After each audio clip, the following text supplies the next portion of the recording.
Oh, yeah, you know what that sound is. It's about that time, guys. It's about time for another edition of HamShackTV Live.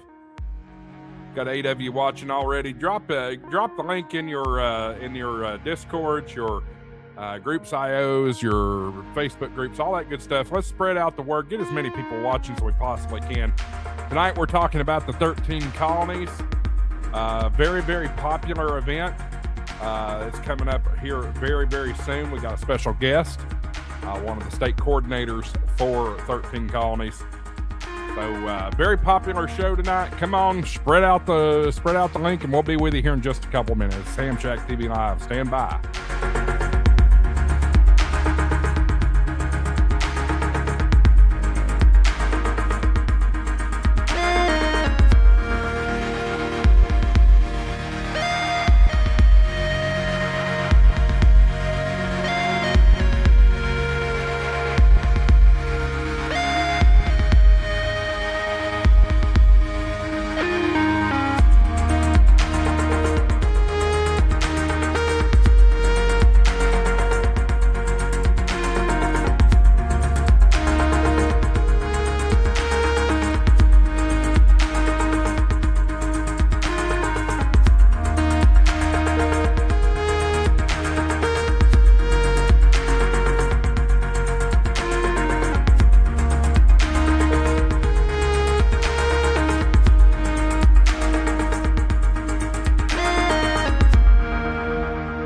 Oh, yeah, guys, about a couple more minutes and we'll be coming up here live.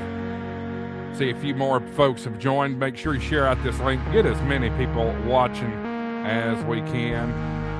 It's going to be a great show tonight. Hope everybody's doing well. We have turned the corner. It's a new day here on HamShackTV. Stick around about 2 minutes. We'll be with you here.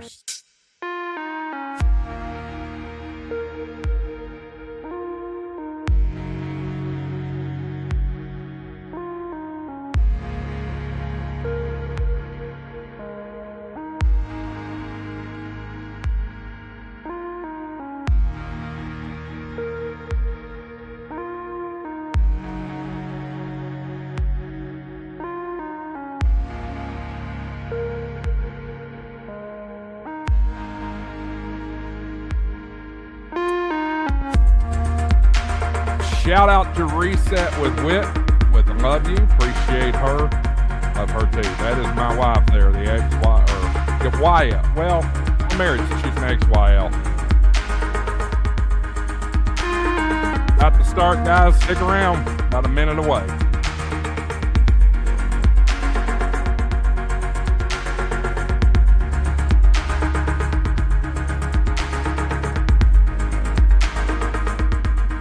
If you are looking for a more content from my household, go check out Reset from Wit. My wife has dove into this YouTube thing. She's having a lot of fun with it. Pretty quick rise. She's gained about 150 subscribers just in about a month's time. So go check her out after the show. Reset with Wit.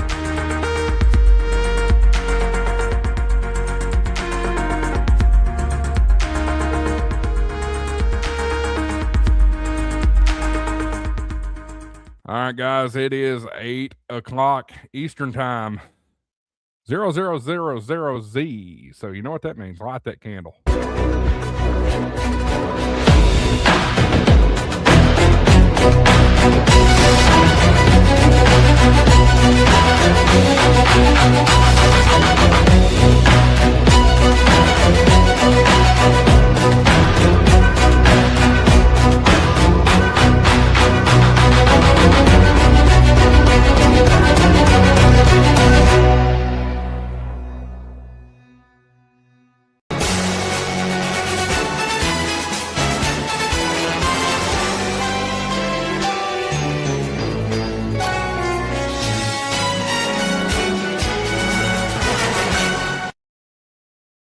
I have messed up my screen right here. That is my mistake, guys. Good evening. Hope everybody's doing okay. Let me see if I can fix that real quick. Appreciate y'all tuning in, and welcome to HamShackTV Live. There you go. Tonight, we are presented by Gigaparts Rewards Plus. folks, I can't say enough about Gigaparts Rewards Plus and Gigaparts in general. They've been a great supporter of HamShack TV. I appreciate everything they've done for this channel and helping us grow in many, many different ways. Really cool stuff coming up from Gigaparts I've heard about. So hope you get excited about that. But check out Gigaparts. You can shop in your socks online at Gigaparts Rewards Plus. You use coupon code HamShackTV. You get double rewards points, but that's not enough. Go get Rewards Plus because you get 4 times rewards points, 60-day return window, extended warranty coverage, and the malware antivirus bites. Sorry, I said that wrong. Malware antivirus. Malware bites antivirus. I'll get it right at one point or another. 50% off your first month. Use coupon code HamShackTV at checkout. We appreciate Gigapart's support of HamShack TV. All right. First, on a personal note, I want to say thank you. I have received a lot of support in the past week. We had a very, very difficult weekend. I'm not going to go into the details of that here on the show tonight because I have made the decision that I've turned that corner. So we're not going to talk about those issues anymore. We're going to talk about what's positive in amateur radio going forward. Of course, if there is news, and it is negative news, I'll share it. But yeah, as far as all the negativity that's been going on here on HamShack TV lately, that's over with. So thank you to everybody for their support, the beautiful comments. It has meant a lot to me. And I do remember I have 12,500 friends. So that means something. All right, we're going to bring in the gang. We've got a couple of folks with the panelists tonight. I know a few of the regular panelists are running late, so we may see them later in the show or in the second hour of HamShack TV Live. So we are going to go to the state of Arizona first. Michael is in the house in 3 MFL. Tortoise Overland, the real TO. And then we're going to head up to, I don't know where you are these days, Marvin. I guess you're in Wisconsin. W0 too. We both come in muted. Yeah, I was muted. I'm in Wisconsin. That's where I'll be at now. She said. Great. Let's see here. You've been on the road, Marvin. Why don't you tell everybody real quick? We'll talk more about it during later on the show. But tell us where all you've been recently. I'm getting somebody's music, and it is bad. Music. Yeah, from you, Michael. One Friday. I don't know where that's coming from. Anyway, so yeah, in the last week and a half, I've been out traveling into Alaska. I worked with my buddy KD4EYF, Mark, from Tennessee, and we went on a little cruise up into Canada and then on into Alaska. And we were able to operate in Vancouver as our call signs of Victor X/Victor Echo 7. I was able to accomplish a Canadian Parks on the Air park activation.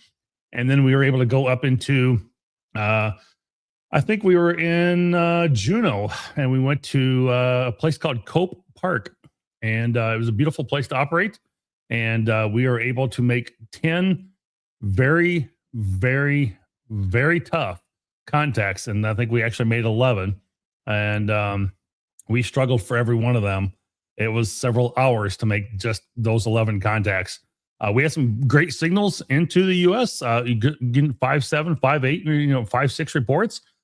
They were good overall, but I don't know if it was just the lack of people out in the afternoon there, or if it was people just couldn't hear us. I tried to pull up my SDR from home and hear myself back in Wisconsin, and I could not hear us in Wisconsin. So even had the beam pointed our way and just could not pick it up at all. So don't know really what's going on. I think it's just a tough area to be. You are very far north, and so that can be challenging in itself. A lot of distance in miles, but we were able to get it accomplished at least, and made some good contacts with good people, and it was a lot of fun. And so it was worth doing, and I'd do it again. I wanted to kind of operate from Denali National Park, but knowing how hard it was in just Juneau, operating Denali was going to be probably even more difficult. So I did not get to operate that national park. I didn't really have a lot of time there to be able to do it either, but it was well worth the experience. And we got to see some wild moose. I got about 25 yards away on that when I was on an ATV ride. I was able to get some bear, some coastal brown bear on the trip, and just some beautiful scenery, glaciers, and had a great time overall in Alaska. So got to do a little ham radio on the ship. Got into the Juno repeater. Did have my handheld with me there, but I will put a quick note out for anybody who wants to check out a little bit more on my Patreon page. I think it's an open document. Go to patreon.com/the ham radio guy. I put a little slip out there with a PDF picture of a slip that we got on the boat. We had a little bit of a encounter with the boat security, and the ham radio was taken away each day as we boarded. So you can go read that story out more on that, and find out more about what kind of what's happening with cruise lines, and why they don't really allow ham radio on there. You can also check out episode on, I believe, number 40. I did a whole thing on cruise lines and ham radio, but something I'm kind of investigating more, trying to figure out what really happened in ham radio and what happened with cruise lines that they don't like it, because they operate primarily VHF, UHF, and we're wanting to operate the AHF side. And every answer I get from everybody is, well, it might cause interference to boat communications. BS. All in America, cruise lines, celebrity cruise lines, it's a BS. So there you go. Well, I do know that Holland, I spilled my water on me. Holland and Carnival are both under the same umbrella. Thank you. Well, Carnival owns Holland. They own Princess and they own Seabourn. And Seabourn is their higher tier, whereas Royal Caribbean owns Celebrity and MCL. Right. So, I mean, it's just, I don't know. I just don't get it why they are claiming it causes interference. And I think it's just really a lack of knowledge and education on their behalf of what's, what really happens with radio spectrums, because having an extra class license, you're almost to the point of having a GROL, General Radio Operator's License, which gives you then the privilege to go onto those ships and actually inspect their radio equipment. So it's like you're just a step away from that, having an extra license. So it's like I know enough what I'm talking about that they just it's going to cause interference. No, it's not. Sorry. So I mean, it should be as simple as you're just not going to operate on the ship, but they won't operate on the ship, right? They won't take your word for it. They want to make sure it's secured on their end. You're absolutely right. So all right, well, let's check in with Michael and Sleepy Dog back there. Oh yeah, Henry, I got two. Oh, we got two of them. There's the other one. All right, you got back to normal voice. That's a little off, buddy. Yeah, the music is screwing with your audio. It's screwing with you. Hold on, we can't understand you very well. It's like it's invoking your gate or something. Is that better? Yeah, there you go. Yeah. Okay. Oh, I didn't realize it was still on. No, that's Charlie and Henry. They're hanging out. Yeah, look like they're dead dogs. Henry sits by the front door, make sure nobody comes in. Yeah, look, he's like, yep, I sit by the front door. Looking like Kevin Smith and Silent Jay and Silent Bob here. Holy moly. I looked at myself in the camera. I was like, oh my God, I look like Kevin Smith. Holy crap. What's going on, gentlemen? Just unpacking here. I got my pod last Thursday, the last stream. I just got it in. I got it unpacked, and now I'm just putting stuff away. I've got a lot of crap. I didn't realize how many. I told Tracy how many T-shirts I had. I didn't realize how many I had. I've got a lot of T-shirts, but slowly trying to turn this place into a home. Going through all my stuff that I need, the stuff that I don't need to put out in the garage for storage for right now. But to answer N3 EMT, yes, sir. I am in Arizona. You need to catch up, sir. I've been here for almost a month now, so you need to catch up. Pepe's here. Yeah, my voice sounds distorted. Thanks, Pepe. Almost sounds like Darth Vader. Yeah, because I was screwing with my Stream Deck. But yeah, dude, guys, it's been awesome. I love this state. It's absolutely beautiful out here. I've got some FJ buddies now. One of the guys came over today, hung out in the garage with me. It's a toasty, breezy, 107 degrees in Casa Grande, and I'm loving it out here. I literally am the happiest man on this planet right now. It's fun. Well, I'm glad you are. I know you were looking forward to that. And fashionably late. This never happens, y'all. Oh no! Oh my God! Billy Dave's with us. Wow. I figured I'd make an entrance tonight. No, we actually got done. We got done early, so I made it home in time. Speaking of fashionably late, where's Gray Man? I don't know. They had tornadoes go through his area last night. Last did. I talked to him, he didn't have no damage, but there's actually people trapped in the campgrounds at Monroe. Oh no! Oh no! Oh no! Well, Monroe Morgan State Park, the one he operates from every Saturday morning or Sunday morning. No. Oh no. We hope the best. And Gray Man, if you're watching, feel free to join us if you want to. Otherwise, I totally understand if you got stuff going on from it. Yeah, because the debris ball that it showed on radar last night, I ain't seen a debris ball like that since Joplin. Yeah. Yeah, that was pretty vicious on the radar. I did see that. Yeah. All right. Well, let's y'all came in to talk about 13 colonies, folks in the chat and that kind of stuff. So let's bring in our special guest here tonight, Daryl K4 DCP, also known as Kilo 2 Juliet, the North Carolina station for the 13 colonies. Good evening, Daryl. Welcome. Thanks for joining us. Tell us a little bit about yourself and how you got involved with 13 colonies and what 13 colonies is. All right. Well, first of all, thanks for having me this evening. Welcome to everybody.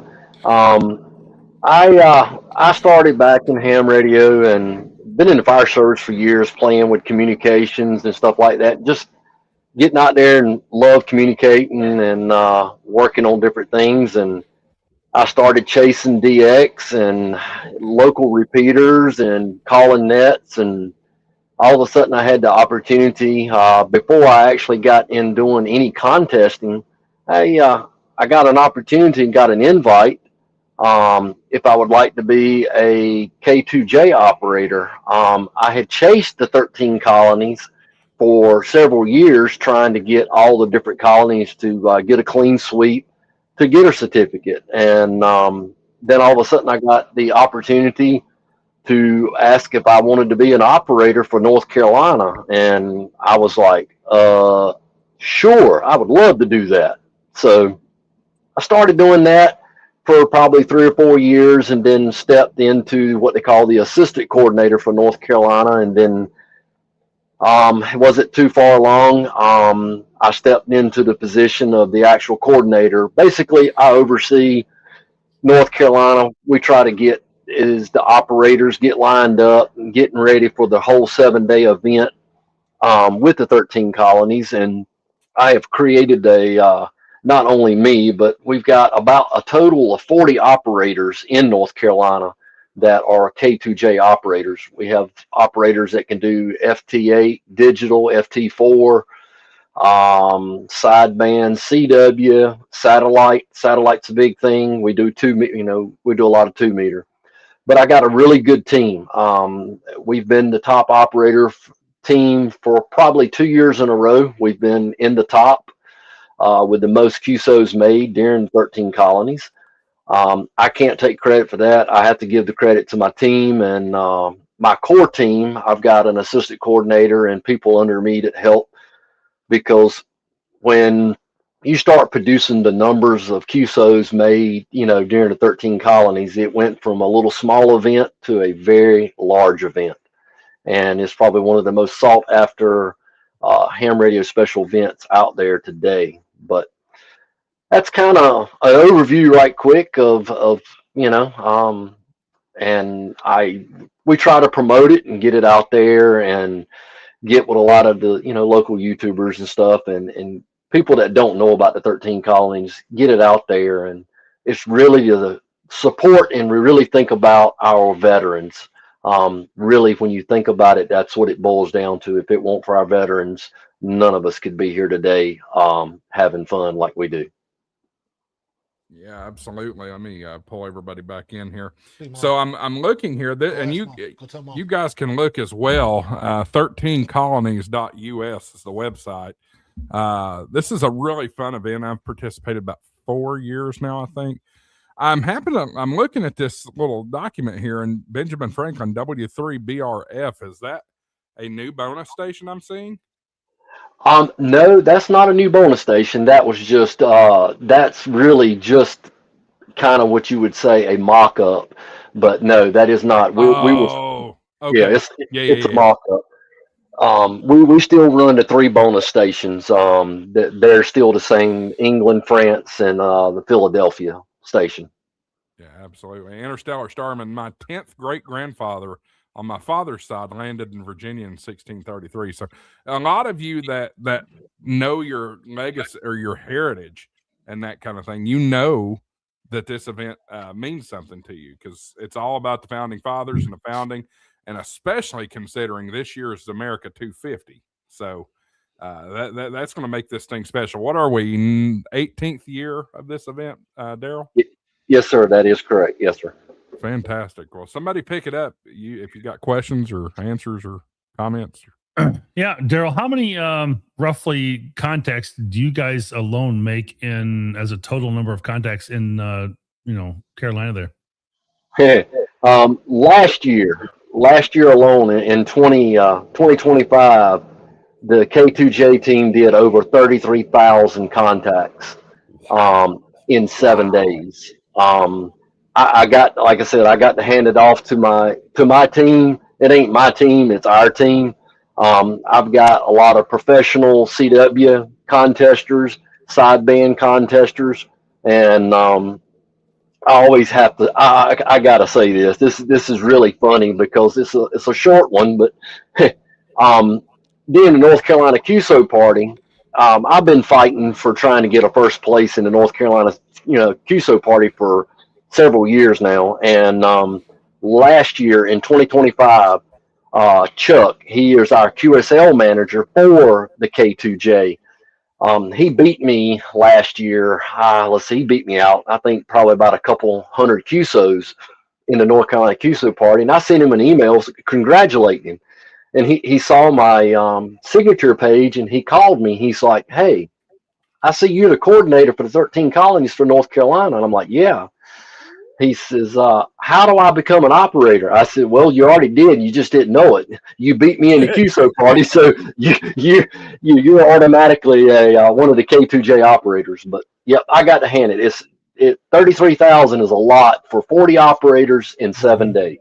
If you are an operator in one of those states and you can get a hold of the coordinator and you want to be a part of that.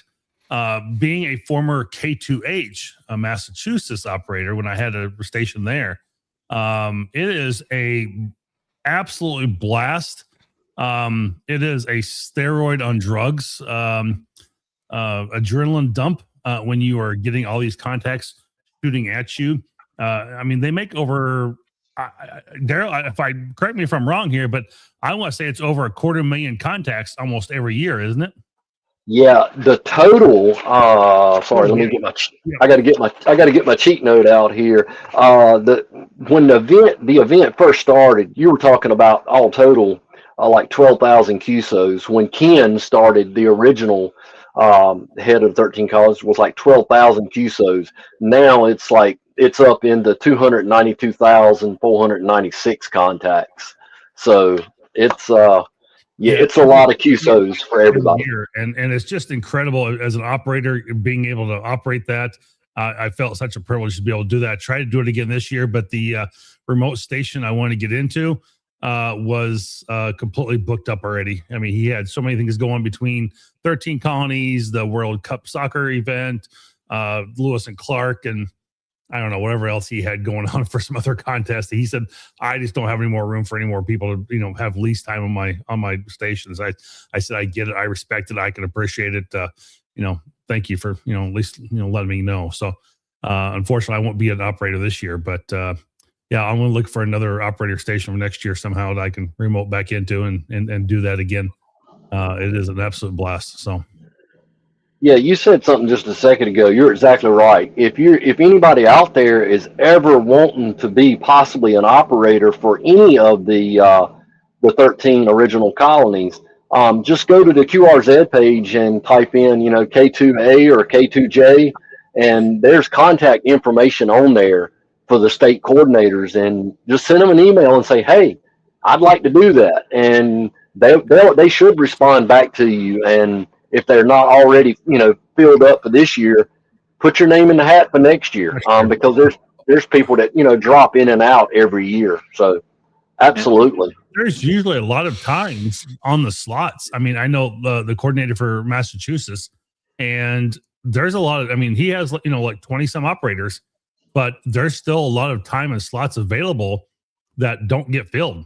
That, you can do this around the clock, 24/7. And, somebody may be doing it from 4 to 6 one night and not really have any time available from 6 to 10. So, there may be some slots available you might be able to fill in here and there. And I know one thing. I worked last year, and I worked a lot of early morning shifts, and that was really tough. I didn't get a lot of contacts then, unfortunately, early morning. But I was kind of surprised. I figured there'd be a lot more people out there searching it. But you start about 1 or 2 o'clock in the afternoon, and you go till late in the evening. It is just a jam-packed session. Yeah, you're exactly right. It's always, even excuse me, with even K2J having about 40 operators, there's always times that's available to be able to get on the air, because we work basically, one band. We work, we don't normally put more than one operator on sideband, say 20-meter sideband. We don't load it up with 3 or 4, because it can get confusing. And every good event, you always have pirates out there. You're familiar with that, so you got to be careful with that as well. Well, the other thing we need to make sure we mention here with 13 Colonies is that it's also CW, single sideband, and digital mode. So you've got all 3 that you can actually work. And so, the goal is, and I know there's people who've done it who get all 3, CW, single sideband, and digital, and work it. And one of the best things is their I'm sorry, I'm still in the show from there a little bit here, but some of their you go to the QRZ pages, and some of the QSL cards that you get for each year, they're just absolutely just beautiful. They're beautiful. Oh yeah, they're beautiful. And you get their 13 colony where you've worked all 13 plus any bonus stations, and it's just a cool thing to have. I have a collection from every year that I keep. So. Yeah, it's a lot of time put into the QSL cards. Every year we choose something different. We try to do something different with the QSL card.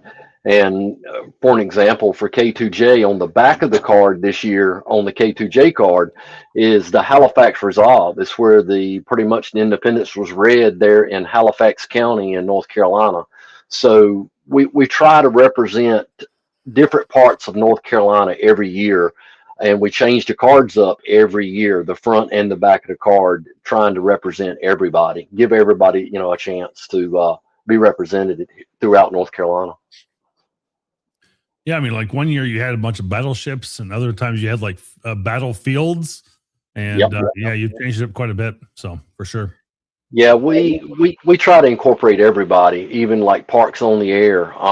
We go out to the battlefields at some of the Parks on the Air locations. We try to be very,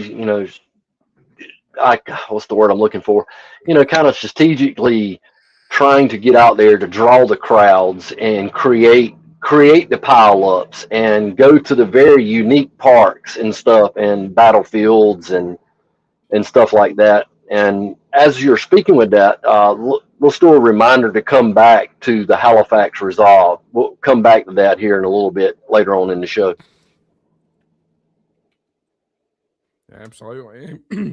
Anybody else? Dave, why don't we go from you? We ain't heard from you yet. 13 Colonies is probably my favorite special event. I still have not got a clean sweep on it. I tried to do it with just 100 watts.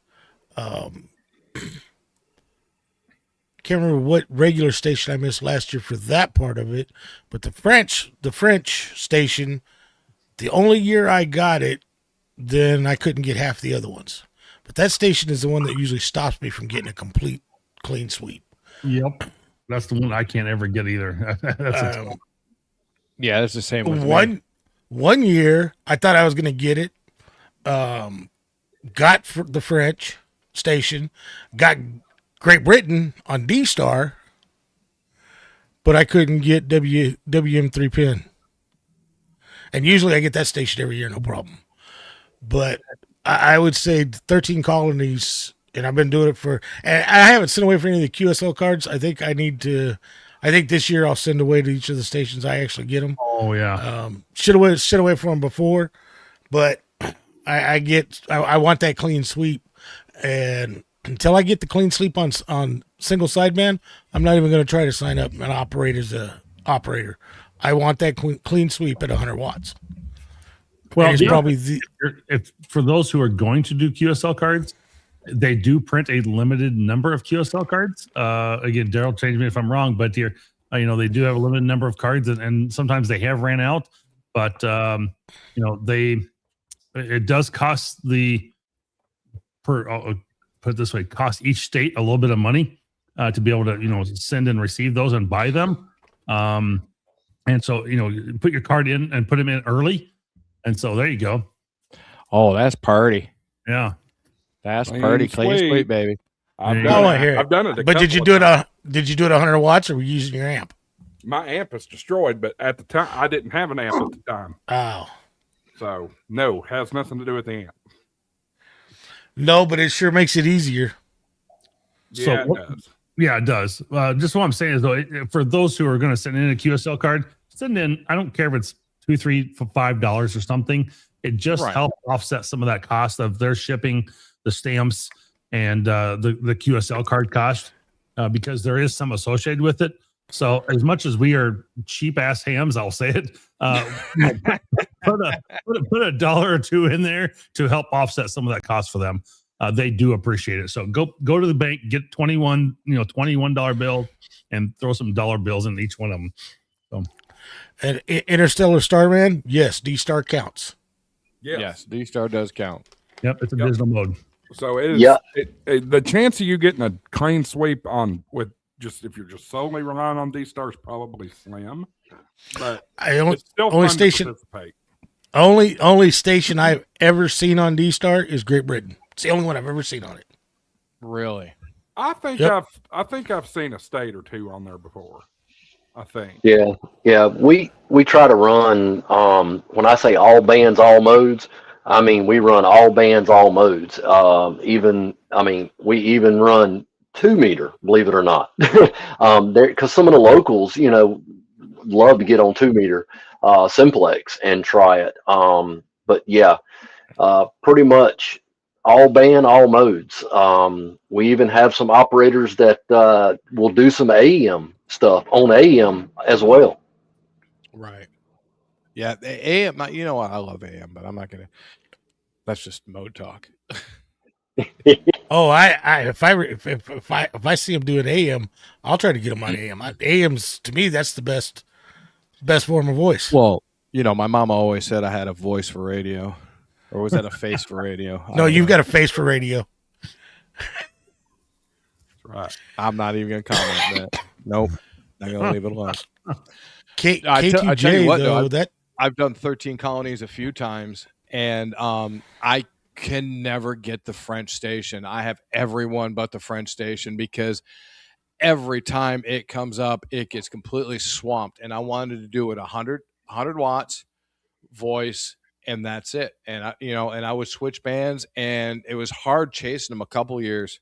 But let's see, I've got everybody but the French station.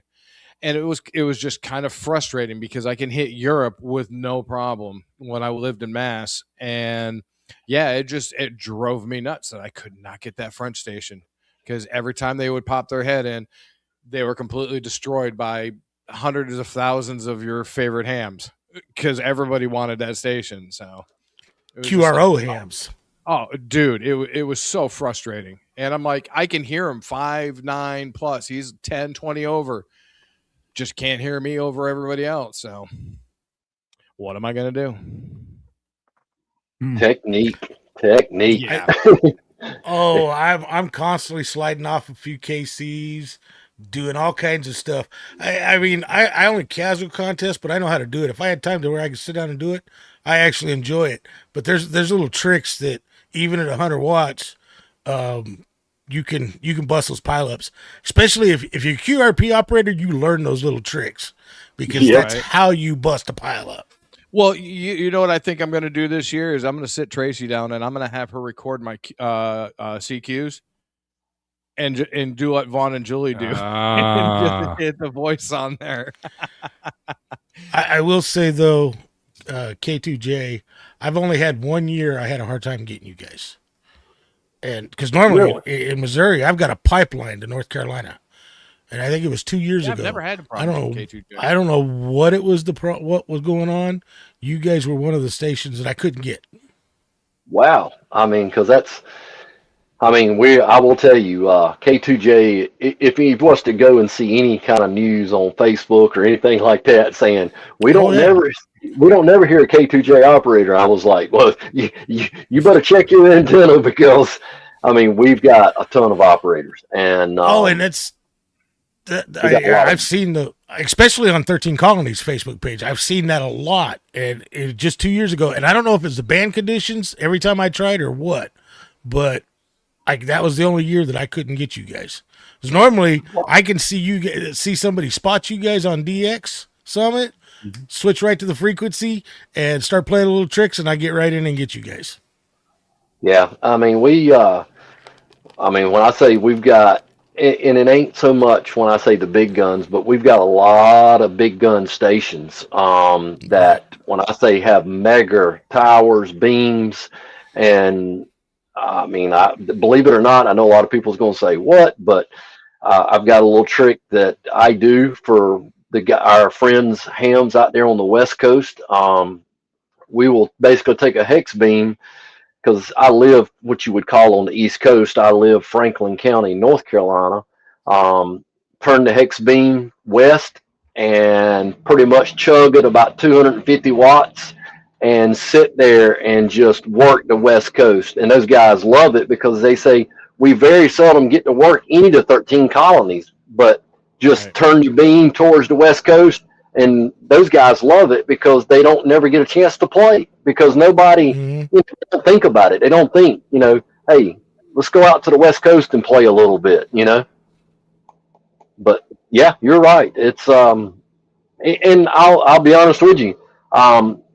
If really you said it, watch the spotting clusters. The spotting clusters, They're DX Summit. Huge. Yeah, they are. Yeah. And we try to spot ourselves. I normally spot a lot of our guys working on the Facebook page, and I try to watch that. We had a gentleman last year said, hey, have y'all got anybody working, 160 meters? Because I'm trying to get a clean sweep on every band. I was like, yeah. Matter of fact, I said, he was just on about 15 minutes ago. And he's like, any way you can get in touch with him, I really want. So we called him and put him back on the air, and that guy wanted a 160. He wanted a contact on 160 meters. So we try to accommodate anybody if we can. Earlier question a while ago, somebody brought it up. Yeah, K2J, we normally order 1,000 QSO cards. You were talking about that earlier.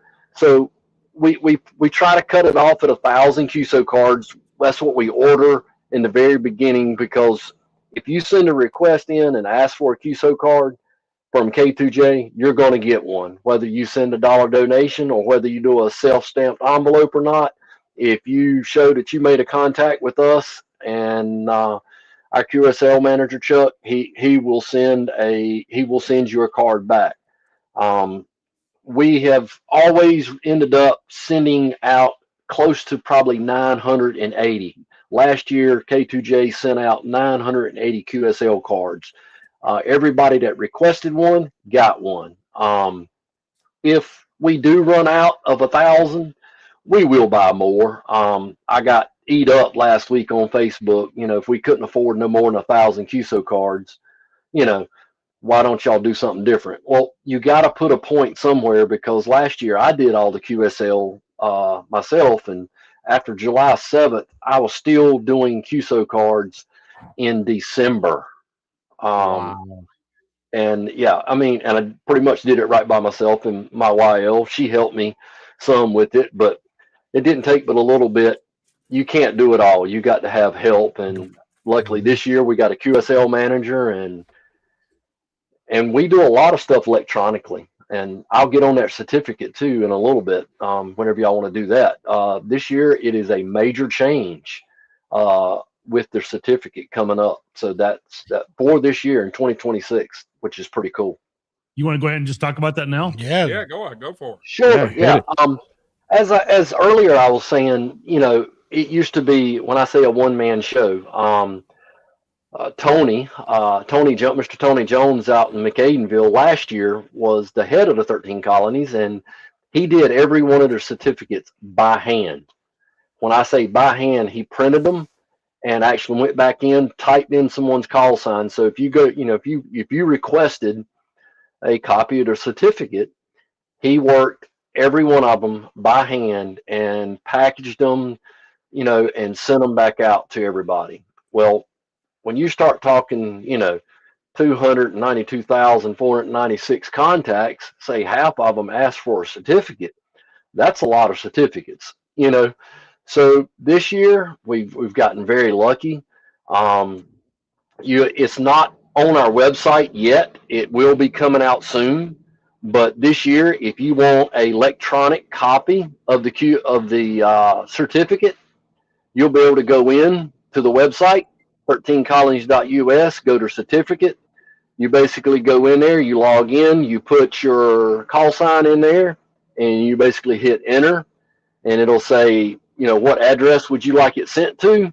You basically put your address in, and it will automatically come out, look, and say, yep, you've made contact with all 13 colonies and 2 bonus stations or 3 bonus stations for a clean sweep. And your certificate will be sent to you by email. It'll turn around and come right back to you. It's the first year that we've done that, and that was a huge step for the our nonprofit group this year. This is our first year of being a 100% nonprofit organization, and Good. so hopefully coming next year we're going to take it to a step further, and all of the certificates and everything will be 100% electronically. When I say electronically, you can still get a printed copy. If you want a printed copy, a hand copy, you can do a request and you can get that as well. So this year we're offering it 2 ways: what we call a hard copy, and also a electronic PDF version. So keep an eye on the website for the 13colonies.us. That will be coming out right before kickoff day.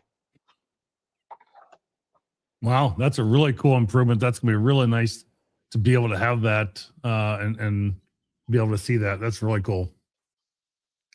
So, does each state only have one operation going? You may have already touched on this. One operation going at a time, or do you have multiple operators going at one specific time? We have multiple operators working. In other words, we'll have somebody on 10 meters, 15, 20, 30, 60, 160, 80, sideband, CW.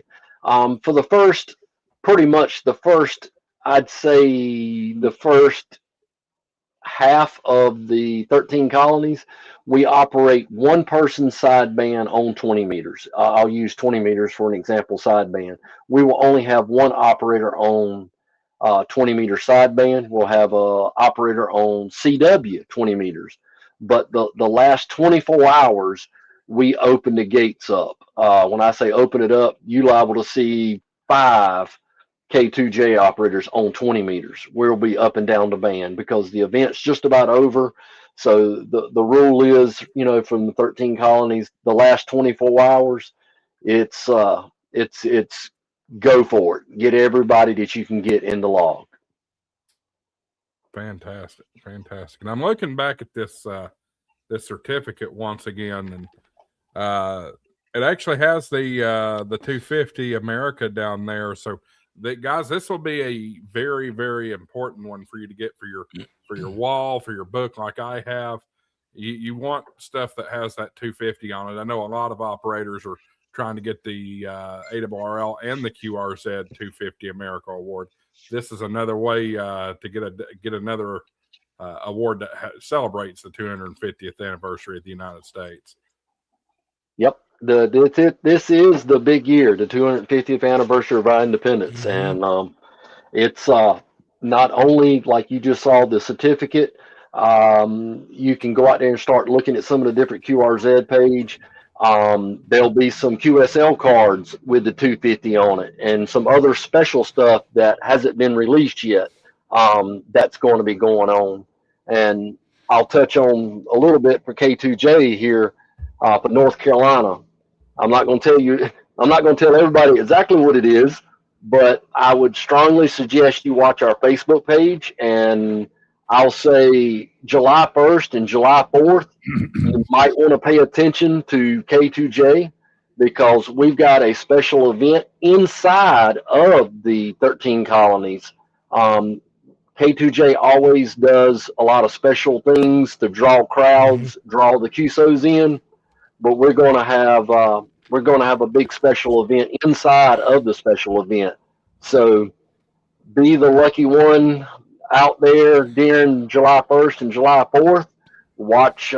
Be watching the Facebook page and watching K2J's QRZ page for more information on that. It's going to be an inside of event that's we're hitting it hard this year. We want to bring the top ops to North Carolina for the 250th year. Absolutely. Somebody else pick it up. I definitely think this year is going to be a lot of fun with the 13 colonies, and there's probably going to be a whole lot more hams trying to do it because, as you mentioned, it's 250 year. Yeah, it's going to be swamped. So it's definitely going to be fighting tooth and nail to get some of the contacts with some of the stations. It's going to be kind of rough, but I'm out here in Arizona, so it's going to be rougher for me. But I'm definitely going to be working it, and Yeah. get an antenna up first. I would say the first day, it was rough before. I don't even know if I'm going to try the first day this year. Oh yeah, no doubt. That first day, it's jam packed. It's tough. It is really tough. And it's all the big guns. Yep. All the 1,500 watts that come out. Yeah. More. Guilty. But if it wasn't 250 this year, I'd probably still do like I do every year because I usually play my little tricks and piss all them big stations off and get in and bust those pileups on the first day. Well, I will tell you, from me being, I call it an experienced operator, there's multiple times where I'll be sitting there, and I mean, honestly, I've got a station that is 20 over on me, but I hear way down in the background, Whiskey 3. I could barely hear it, and the big gun station, I'm like, I hear you, but hang on, Whiskey 3 station, And he's like, how did you pull me out of all of that? I was like, I just heard that light Whiskey 3, and it's, I mix it up. People try to figure out me as an operator, is he picking up on the first of the call sign? Is he picking up on the last of the call sign? Well, I'll pick up 4 or 5 on the the Kilo Alpha station. And then I'll go to the prefix Whiskey Bravo station. They're like, he's all over the spectrum. What is he doing? They can't figure me out. Well, That's good. This is where having the parametrics of your microphone and your equalization, Right. And you can set that in, and I know you can do it in Yaesu. I know you can do it in a Flex, but having your microphone set for rag chew versus contesting, and your voice and how it comes across, can make all the difference to these operators and how this is set up.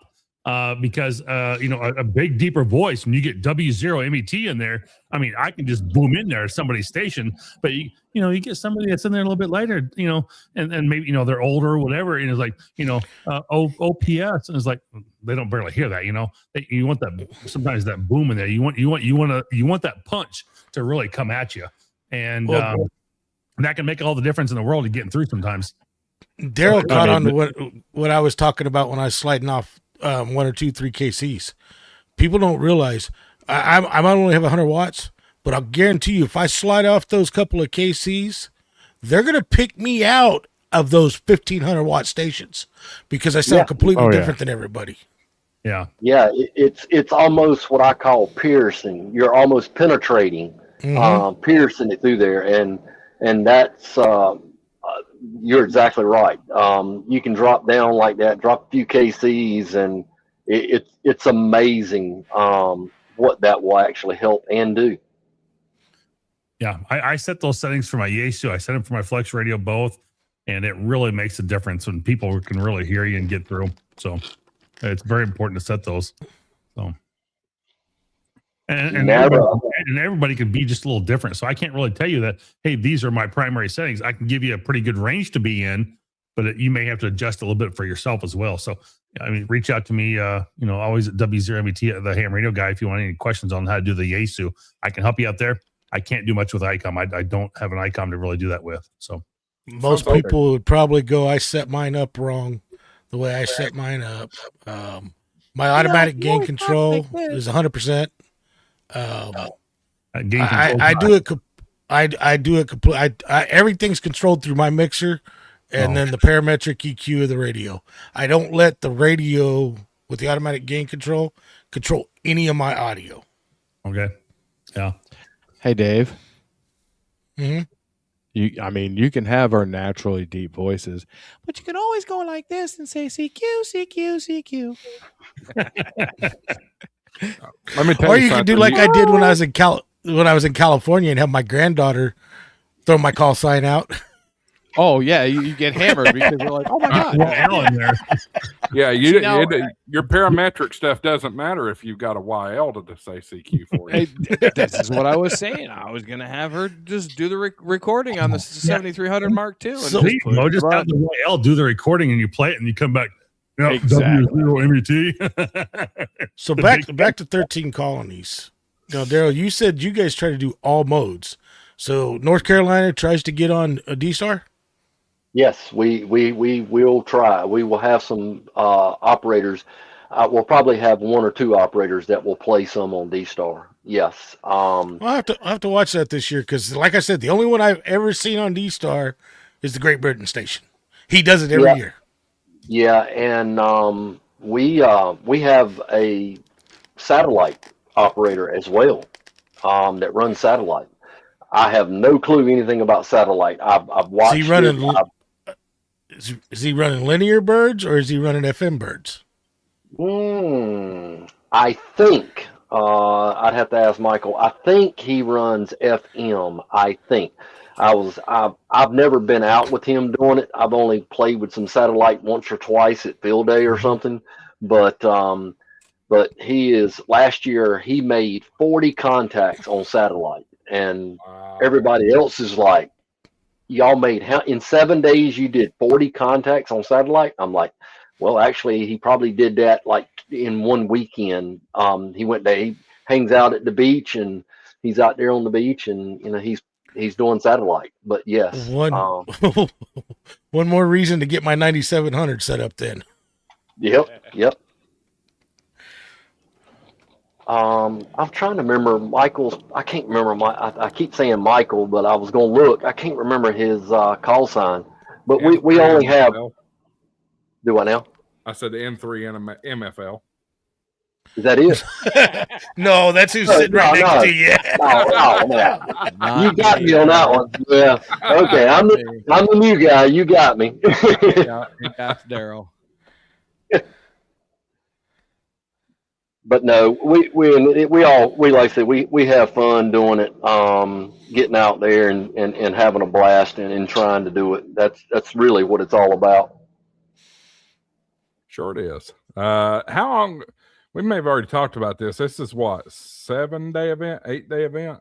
7 days. 7 Yeah, days. 7 days. Yeah, it starts on July 1st at 9 o'clock Eastern Standard Time. and runs to July 7th at midnight. And that's Eastern Standard Time. Yeah, absolutely. Yeah, I see it right down here. So Eastern, the real time zone. Yeah. And all the colonies, I might add, are Eastern time. Yep. Yeah, it's still not the real time zone. My button has disappeared. I think you'd have a bunch of operators would absolutely probably be killing people by the end of 13 days. If they did it for 13 days. yeah, that would be bad. Some of those operators in some states sometimes can become a little pissy and a little, a little aggravated because people just come at them so hard and so much, and they're saying 0 calls only, 0 calls only. W4 that drives me nuts. Like I said, 0 calls only, and then a whiskey 5, and like, oh my gosh, November 3. Yeah. I'm sorry. Yeah, it really does. And I'll be honest with you, you just about have to bite your tongue and just say, hey, everybody slow down, stop. I mean, because you're exactly right. You can call for the one LAN and you'll have 25 of the 4 LAN. I'm like, wait a minute, can y'all not? And it's just like, come on, guys. And I'll be honest with you, one thing I can give the ham world credit for. When I get a huge pileup, when I say get a huge pileup rolling and I can't hardly pull anything out, I stop it and the way I do it is I call for any veteran. If there's any veteran out there, veterans only. Oh, I've never pulled that one out of my hat before. That's good. A great idea. That's a great idea. And most of the hams respect the veterans that they will stop and let the veterans go. And a bunch of us do that at K2J. Once we get, the crowd gets so large, you just, you can't pull anybody out. Oh yeah, it gets overwhelming, and then all you hear is bleh, and you're like, okay, sorry, let's try something different. Yeah, our friends across the pond, the Puerto Rican stations and stuff like Puerto Rico and stuff. Boy, when they get to calling, you think they've got a broken record because it's like nonstop for 5 minutes before they'll even unkey. And I'm like, really? Come on, guys. Help us out. Yeah. But they got your attention, though, didn't they? Yeah, it worked. You're exactly right. Yeah, there's one thing about doing little tricks to get attention. Because a buddy of mine, he's a big-time contester. When he gets stations like that, he flat ignores them. He will not respond to them at all. Yeah, it's unfortunately, I hate to say it, but yeah, it happens after about 4 days and somebody's not listening, and especially if I've got a youth on the air or something, I'll take time with that youth to work them, trying to work it slower with them, and especially like someone's grandkid or something. And I have a station just to come in there and try to walk all over top of us. And I'm like, okay, you just went to the bottom of the pile, my friend. You can call next, but you're going to the bottom of the pile. If you can't respect, a veteran, or you can't respect a youth on the air, you need to be taught a lesson. Yeah, I hate to say that, but it's true. Right. Oh yeah. Well, that's just like when you get the new hams that are in the events or the contesting. You can tell by the way they try to respond to you. I'll usually, even if I got a major pileup going, I'll stop my pileup and explain to them how to do stuff. Because these guys that just start just correcting them and going off on them, you're supposed to have this response and this and this and this. All they're doing is chase them off. Yep. Yeah. Well, and Nolan will join us here in a few minutes. Says sometimes kids are too timid to call into a pileup. And I wouldn't say that's just kids. New hams are the same way. Sure, absolutely. They're mic shy, so especially especially like on the first day of 13 colonies, Route 66 is the same way. The very first day, the pileups are stupid. You get a new ham, they come in and hear that, they just all of a sudden go, you know what? I'm not even going to try on this, and they walk away. Yeah. Yeah, and we've tried some stuff. In other words, we call, if anybody's out there calling CQ 100 watts on a wire, If you're looking for K2J and you're 100 watts in a wire, go with your call sign. And of course, we call on QRP rigs and stuff like that, YLs. We try to be. I personally don't like calling numbers. That's just me. I try to work the pile up, but every now and then you have to resort to something to thin the pile out. And our operators will. One good thing about most of our operators, if he has a pile up, he's going to work that pile up till it's gone. So don't panic that a K2J station is going to just abruptly get off the air and quit.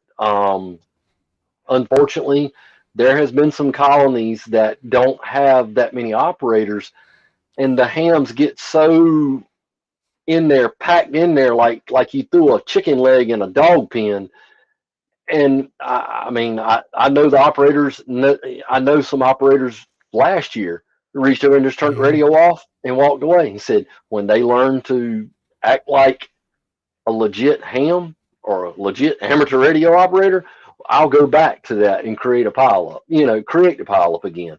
But I'm just sitting here looking at the at some of these states, and geographically and by population, they're pretty small. Rhode Island, Connecticut, Delaware, Maryland, New Jersey, Massachusetts, really, New Hampshire.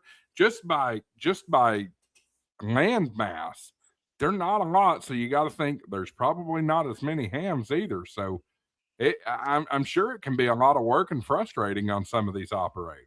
Actually, I think you'll find that the ham population is actually probably a little bit more greater out in some of those areas. Believe it or not, Massachusetts, I can speak for it for sure. I don't know, I can't say per 100 square miles, whatever, how many there is, but there is actually a lot of operators out that way. Surprisingly enough, even though they're small, but I don't think there's that many in Rhode Island though, because maybe not in Rhode Island. Rhode Island, but I will say, guys, my trick on Rhode Island has been get up early in the morning. Every year that I've gotten Rhode Island, I was up early in the morning and I caught them on the air. Yeah. Well, I mentioned Connecticut a minute ago. We're forgetting too that the ARRL is based in Connecticut, so we know there's a lot of hams in Connecticut. So that's probably not true, but yeah, some of these are hard gets, and some of them are pretty easy. It just really depends on where you are and what time you're operating, really. Yeah.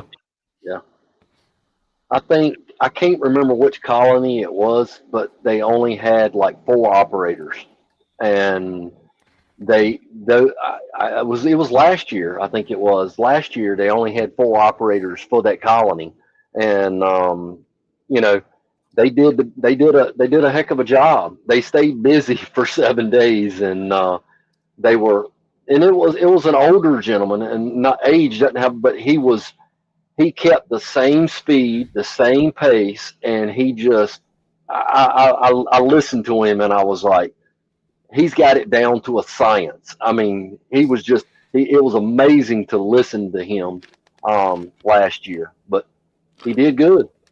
Yeah. Was that WM3 pin? No, no. He is one of the bonus stations, and I will say Bob is now our coordinator for the entire 13 colonies. He is the director of the 13 colonies. That's the way he operates. Yeah. He operates at one pace. Yep.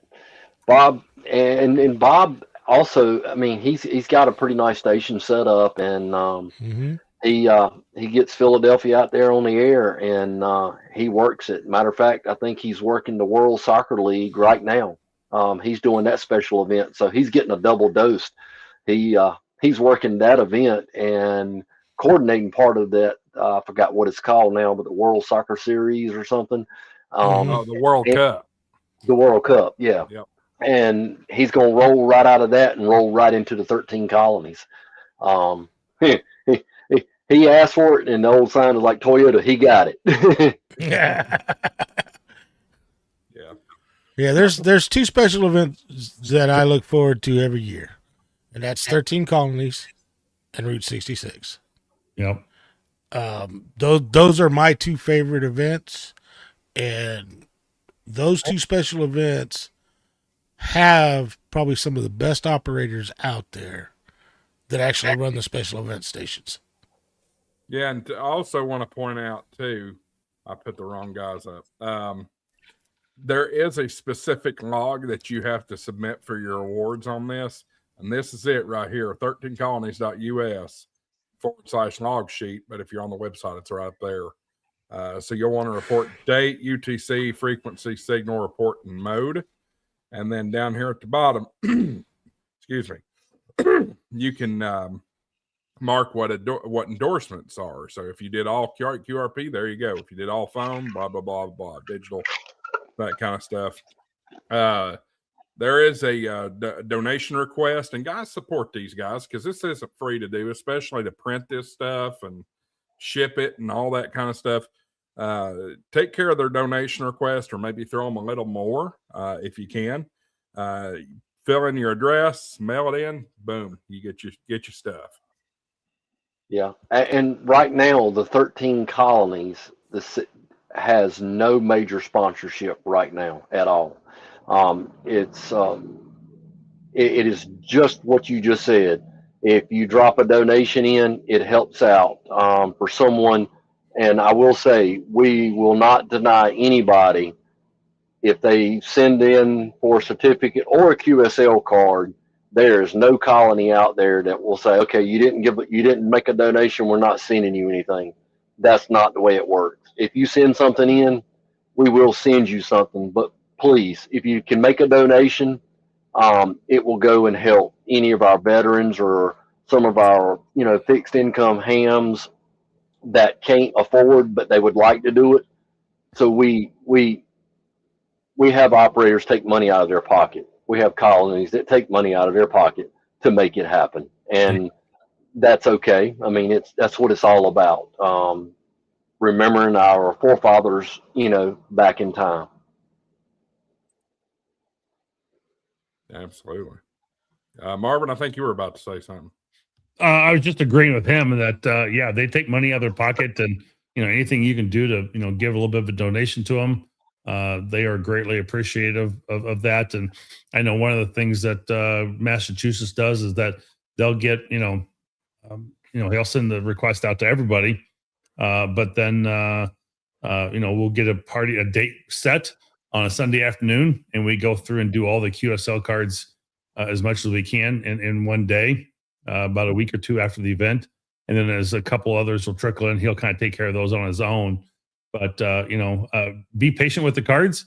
Again, it may be one person doing them, it may be a group of them doing them, but they may not be able to get together for 2 or 3 weeks because they're waiting for cards to come in, and people, sometimes they're 2, 3 4 weeks later before they actually send them. So be patient in getting your cards, and they will come.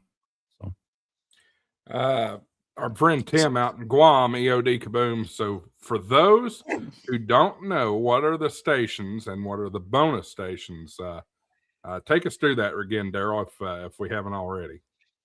Yeah. For an example, the different colonies go from Kilo 2 Alpha through Kilo 2 Mike. That's the 13 basically colonies. That's Kilo 2 Alpha all the way through Kilo 2 Mike. And we have 3 bonus stations. The England station is GB13COL, and the France station is Tango Mike 13COL, and the Philadelphia bonus station is Whiskey Mike 3 Papa Echo November. That's the 3 bonus stations. And all of the bonus stations work digital, CW, and sideband for sure. And I know they work those bands for sure. Mm-hmm. Last year we had a little bit of a problem with people being pirates. That happens with any special event or any big contest, or per se, mainly special events. But listen out for the operators. The operators, for an example, you'll hear me or you'll hear or like K2J operators. This is Kilo 2 Japan, or this is K4 DCP operating as Kilo 2 Juliet. A lot of times you can go to the K2J QRZ page and you can look and see the personal, call signs. Oh yeah, that guy is, there it is on QRZ. There's his call sign. He's operating as Kilo 2, Juliet. And another idea to help verify that is watch for them on DX Summit. People spot these guys all the time. So if you work them and you're a little suspicious, just check it out on DX Summit, because if they're legit, they'll probably be there. Yeah. Yep. Yeah, but I've seen pirate. You got to be careful there too, because I've seen people, they think they worked the actual station, and so they spot them.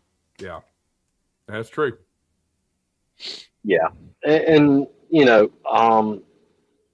it's out there. We know it's happening some, but and it's okay. That's something else too. I meant to mention. Just because you work us one time doesn't mean you can't work us again. Even though, say, you've worked us on 40 meters, and I worked you on 40 meters, but I just want to make sure I remind your log. I've had that to happen. Someone say, "Hey, I think I worked you last night on 40 meters." I'm like, "No, you didn't work me. You may have worked one of my other operators. We got 40, and it's okay. Dupes are okay.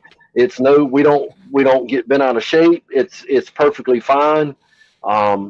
We don't mind working dupes or different bands or different modes. That's more the merrier. Call us. Make sure you get in our log. That's with any of the colonies. It's the name of the game for sure.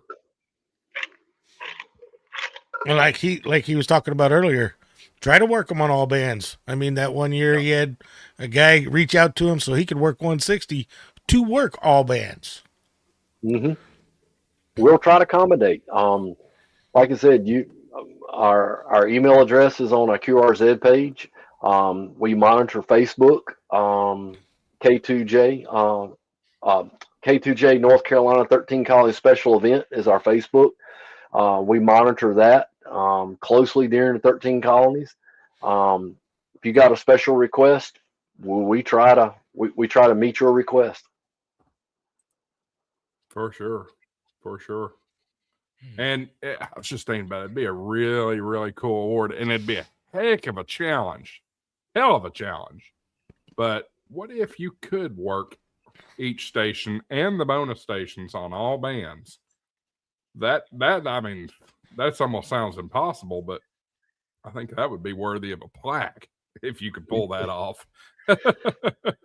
Yeah, there's several operators out there that they'll tell you on the air, I really need somebody on 15 meters. I'm trying to work, all stations on sideband, then go back and they'll try to work it on CW, and then these stations try to work it all on digital. And there's stations that do it. I just don't know if all the colonies will do like 160 and 160 this time of the year in the summer months. It's hard. Band conditions ain't in the best favor. Definitely a winter band. No, exactly. But we try. I don't mind listening to static crashes. If I get a pile up, I'll make it happen. But the static crashes are horrible on 160 in the summer months. Oh, yes, they are. Yep. All right. Well, let me send a charge out to the chat if there's anybody in the chat that has a question for you. Now's the time to send it. So go ahead and drop it in the chat, and we'll get it addressed by Daryl. And if he doesn't have the answer, I'm sure he knows somebody that can find it. Yep. Sure. That's for sure. But no, what a testament. What a great event. Why don't you real quickly, I know a couple of years ago, we lost Ken Vallone. Why don't you speak on Ken and his legacy a little bit there? Yeah. It'd be great. Several years ago, Ken started this event with an idea that he thought it would be pretty cool to do. And Ken started reaching out. He was a real big, amateur operator, and he started reaching out to the different colonies and wound up getting like one operator per colony when he first got started, and just trying to make this take off. And he never dreamed that it would get as big as it is today and as popular as a special event as it is. And Ken did everything by hand as well. Even when it got up to being really high QSO counts, when you requested a certificate, it went to him. He printed them, personally signed them, put them in an envelope, and put the postage on it and sent it back out. Ken's health started failing a little bit, and he did not want to let it go, as in he wanted this event to keep going. And he created it. He came up with the idea, and he ran with the idea. And he finally started reaching out and basically came up with coordinators for each colony. And then that colony, that particular state or colony started creating operators and getting operators. And it went from one or two operators per colony to growing year after year after year. And unfortunately, we lost Ken. Ken turned it over to a gentleman up in McAdenville, North Carolina, Mr. Tony Jones. He turned it over to Tony, and Tony ran with it for 1 year, last year in 2025. What I say is like a one-man show. He gave up his entire summer to make sure that everybody got a certificate. And with times changing and the amount of money coming in, and to be able to maybe later on down the road get corporate sponsorships, because it went from just this little small thing to one of the largest special amateur radio events out there. And so they've kind of created a club and created a nonprofit group. We now have, we've got a director, we've got board members, we've got a treasurer that keeps us, keeps everything on the up and up. Financial reports come out. So that way, it's got to where it's a lot. It's a lot of certificates coming in, some donations coming in, and to keep up with all of it and keep everything on the up and up, and keep everything on the forefront. And the main thing is to keep the 13 colonies continuing year after year in Ken's memory. That's basically what it boils down to. Nobody wants this program to die on their watch, because Ken and his family just really wanted to see this event to continue on. So we miss him, we really do, because it's I had the pleasure of working under Ken for I think about 2 years before he passed and became a silent key. Absolutely. We are Go ahead, Josh. Dave. No, go ahead, Dave. I was going to say, Daryl, after that, I personally want to thank you and every one of the volunteers for not only putting it on, but keeping it going. Like I said, 13 Colonies is my favorite special event. Amen to that. Absolutely. Yeah. So I want to put it out to you and all the volunteers, because I understand what it's like to put this kind of stuff on. It's just like putting on a ham fest. People don't realize the work that goes in behind the scenes, not actually during the event, but behind the scenes. So I've got to say thank you for everything you guys do to keep this special event going. Thank you for the support, and thank you for being out there and being an operator, as in calling us and helping keep it going. I mean, really, if it weren't for the pileups, we couldn't have fun. I mean, that's what it boils down to, and we hope it's here for years to come. I think this is one of the coolest events every year, and I being right smack in the Midwest and having a very busy schedule, it's not always easy for me to work all the stations. But I'm hoping to get several in the log this year because this is such a cool event, and I really enjoy it and watching it and seeing all that. So We haven't had a chance. Fashionably late. We say hello to Andy in 08. hey guys, how you doing? Yeah, light on the fashionably, heavy on the late. Hi, Andy. How y'all doing? Why are you late, Andy?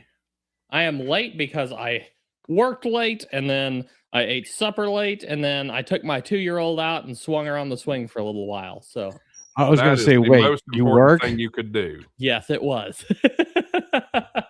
Yeah, Starman is actually asking me to show the award one more time, and let me do that because not out of pride or anything like that, but just show you what you can work for.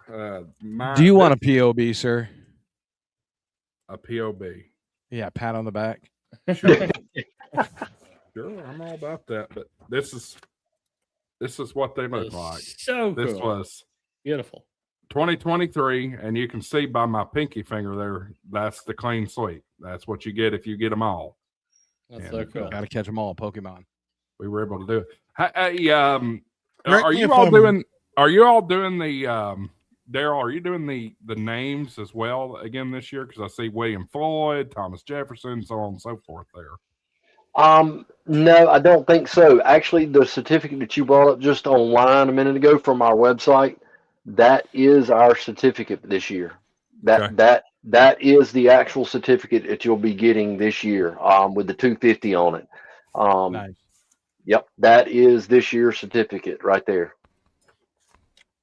Very nice. Yep. Beautiful. It's a great thing. It's a great thing. Man, France better come through this year.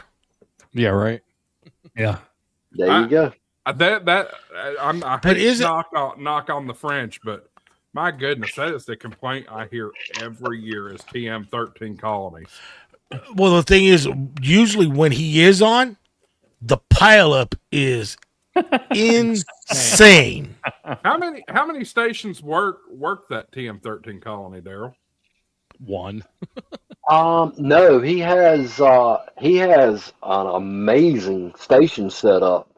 Yeah. And But he has it's one guy. no, it's one guy, but he'll have 3 or 4 operators, like one running sideband, one running digital, and one running CW. And he has a lot of young hams, like 16, 17-year-old, that will come into his ham shack and operate. He has a group that comes in and operates there. I've never been there, but I've seen pictures of it. I've gotten him on FTA, but I want that clean sweep on phone. Yeah. And he's the one that makes it almost impossible every year. Challenge yourself, Dave. Get the clean sweep on CW. You're right. Oh, here comes the gatekeeper. All right. Speaking of gatekeeping, let me do a couple of shout outs here. First off, send all complaints about this show to k8mrd@icloud.com. And don't forget to visit k8mrdiswrong.com. And finally, there it is. Remember, kids. Him for president. Oh, that was hilarious. That's a really scary thought. You know it. Yep. And remember, kids, CW is the only true mode. Thank you. You're welcome, Andy. Hey, thinking we're joined by Nolan. Hey, Nolan. Finally. We just What's found out up? Michael's running for president. I don't know what to be most scared of right now. Andy and CW. President, Yeah, exactly. president of the Janitors Club? I mean, we don't know. So a couple of you guys are just joining us, which is great. You all haven't had a lot of opportunity, and definitely Nolan, but Andy, you haven't had a good opportunity as well to interact with Daryl. Do y'all have any questions or comments or anything about 13 Colonies that you want to share? I don't know what I'm doing here. I feel like I'm directing. Well, first off, hi Daryl. I'm Andy. Very nice to meet you over the stream here. Yes, sir, Andy. I think I've talked to you on the phone before. I think. Okay. I think. You Maybe you so. probably have. Andy doesn't remember either. Do you do any tech support for War Rarely? Yeah, Yeah. absolutely. Okay. All right. Yeah, we've probably talked. We've probably talked at some point. Absolutely. Yeah. For sure. Big shout out to you guys too. Sorry. I got to give you you and James, the CEO there. Big shout out to you guys. You took care of me, and I had a little technical problem on my side, and got it figured out. You guys are Yeah. great. I like your product, and keep up the good work. Yeah, absolutely. Remind me, remind me what that was. I'm trying to remember. I'm sure you're right. I'm sure we probably hopped on a call with you at some point or another. What were Can I you? take a guess at this first? Do what? Go ahead. I'm guessing he may have accidentally deleted some files, and you were able to recover them for him. Well, you figured that one out quick. Yeah. Let me just tell you what you don't do. You don't bring it up on the web, look at it, do a test, hit the delete button, shut the laptop, go out in the field, hit your POTA part, get 150 contacts, and you get through and you stop and you sit there, and all of a sudden all your contacts goes. Boop, Yes. I remember this. remember that now. Yeah, But I was very frustrated, and got on the tech support, and come to find out, it was partially my human error that caused the problem. Thankfully, we have a stellar dev team that was like able to help us out right away. So I love how he said partially human error. Hey, Andy, didn't you talk about people deleting stuff on World Radio League show? Yes. Yeah. Was that part of your show, Andy? I don't even remember at this point. He didn't give no names, Daryl. He did not give no names. Well, hey, it's all good. That's how we all learn. Oh yeah, absolutely. Yes. Great comment there from Greg. Daryl, thank you for coming on the stream tonight. This is great information, and you relay the information and enthusiasm very well. And that is exactly spot on. Cool. Well, I appreciate, like I said, I appreciate you inviting me to come out on HamShackTV. And I will say, Josh, also probably about April of last year, in 2025, I think I ended up talking to you on 2 meters. I think that was during a ham fest. You were going. Fest. Yep. Well, no, not Raleigh. No. Not in Raleigh. No, the one up in Tennessee. I thought it was you, because I was going out to do a Parks on the Air while we were there on my anniversary. I went out to do a Parks on the Air, and you invited me. April. Yeah, it was April of 2025. And it was a ham fest or something. I think it was you that I ended up talking to on 2 meters. You invited me to come out. You went out to POTA on your anniversary. Yeah, I did. Are you still married? Yes, he did. Yeah. Hey, Nolan, my wife told me to go out and do a POTA on her birthday. Oh, that's her birthday. That was a gift for her, Dave. I remember what she was with me. That's still dangerous, sir. I will tell you this. Last year in 2024, the Halifax Resolve, that is a special event that's on the air as N4C. And I went and did that for my anniversary. And let me just say, that will never happen again. You rest assured. That will never happen again. That was the Sevier County Ham Fest. Yes, Sevier. Yep. I've been trying to convince my wife to go to one of the St. Lucia stations or something like that. Yeah. Good luck with that. Good luck with that one. Exactly. Just not on your anniversary. It's not on your bucket list, sir. Nolan, what about you? Talk about if you got any questions for Daryl, he's here. Otherwise, tell us your experience with the 13 Colonies event. I'm going to step out just real quick. I'm going to step out for me. I got to go see if I can fix a repeater issue, and I'll be popping back in a minute here. Okay. All right. Call the control op. N8NCR. If you hear me on the waves, make sure you get back to me first before anybody else in the pile up. National Cash Register.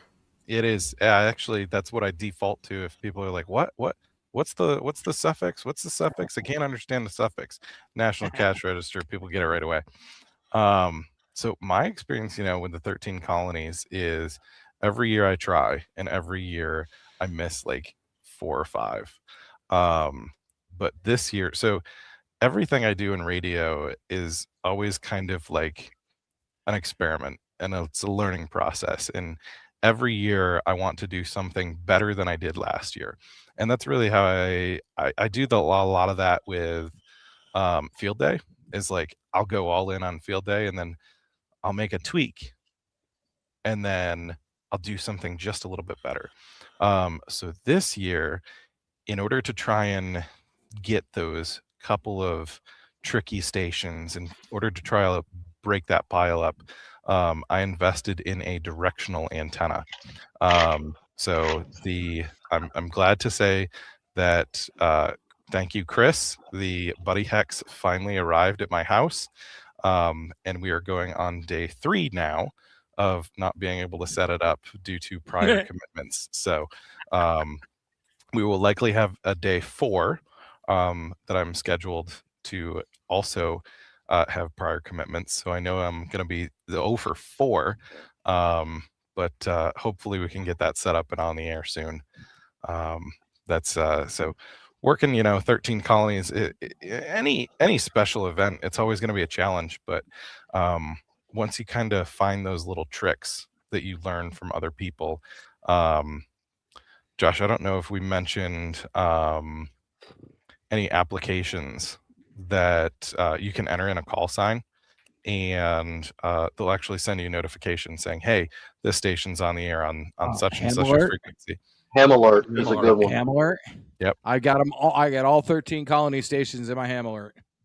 So if you're having a hard time getting a certain call sign, or you're having a hard time working a station on a certain mode, set it up in, and I think there's like 6 or 7 of them.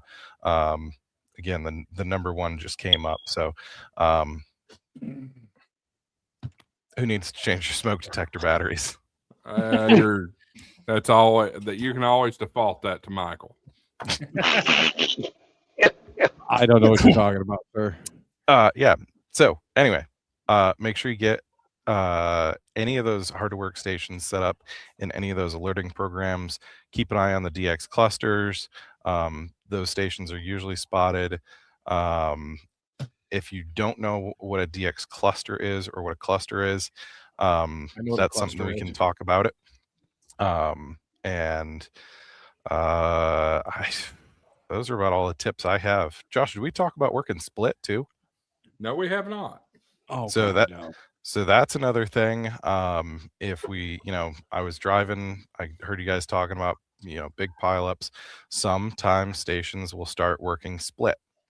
So for those of you guys who are listening who don't know what working split is, it's where the person who's running the frequency, or the person who's one of the colonies has a big pileup. They can't really hear a lot of people. But they want everybody to hear them. So what they'll do is they'll say like up 5. What that means is you take your radio and the last little number on there, you dial it up 5, and then you'll hear a bunch of people calling, but you won't hear any station replying back to them because they're back down 5. So they're actually working. They're working split. Can I insert a rant here just for a moment? Yeah. Okay. So shortly after I got my license, I got a 10-meter radio, and I'm trying to. I was like one of the extremely rare the expeditions was going on right then. It was one of the islands. I can't remember which one. 2023, 2024, somewhere around in there. So I've got my Radio Shack HTX10 picked up cheap off of eBay. And I'm brand new, don't know. It's first time on HF. I tune in, and I mean, they're just booming in loud and clear. So they keep saying up. I have no idea what up is. So I start calling them. I'm calling them. Now, what does the guy who hears me call out immediately do? He's up. Well, I heard that. I still don't know what up means. The first time you work a split station, it is the most confusing thing in the world. It's horrible. So just be if you feel the need to yell at the poor operator who's who's calling on the same frequency that the DXpedition is calling on, don't. And if you feel like helping them, don't just say he's up 5. Take a moment, just a moment. I mean, the expedition is probably going on for a week or whatever. Take just, a moment to explain what up 5 means to the poor operator who's on the other end. That's right. Don't be a gatekeeper, Andy. I've actually found a better image of this year's certificate. The other one was just a little stretched in the vertical persuasion, but here, this is another good look at it. And of course, they've got Ken Valone KU2US there as a placeholder for the for that particular certificate. But this is what you'll get if you get a clean sweep. You see, I'm pointing at it on the wrong monitor. You see right there the clean sweep with the star. Good evening, Tim. Great Hey. POTUS in the house. Good evening, guys.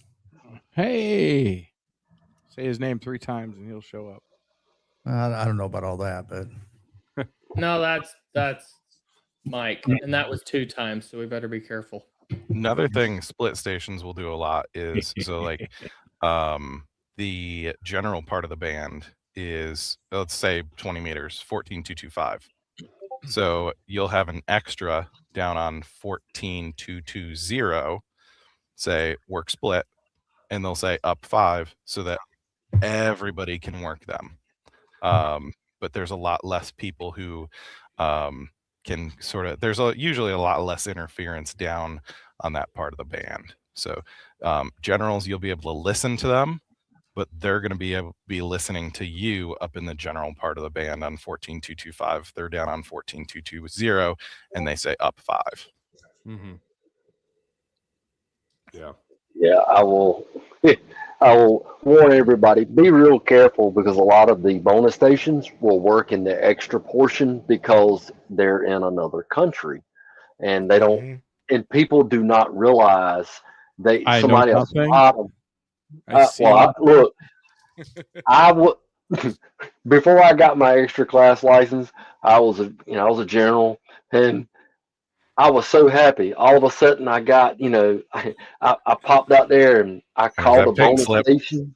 I got it, and I was so happy. And a good friend of mine, and he sent me a text and said, "Did you just work him?" I was like, "Yeah." He said, "No, you didn't."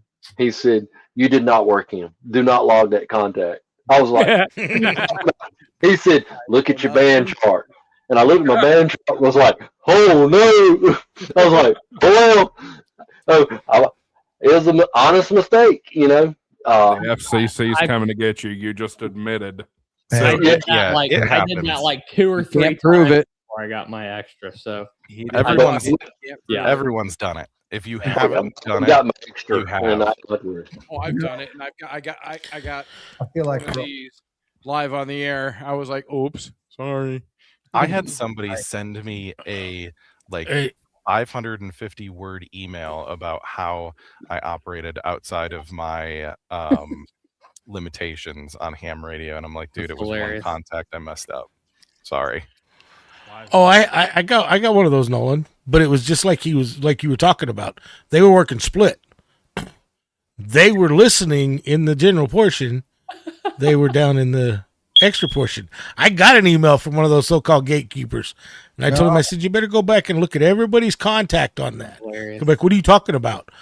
Everybody was transmitting in the general portion of the band. Yep. No, and all of a sudden I get this email back that said, you got to pay attention to where you're at. And then he disappeared on me. Mm-hmm. Yeah. Boy, whoever got their smoke detector gun, please shut it off. That's annoying. That wasn't me. You're so full of it.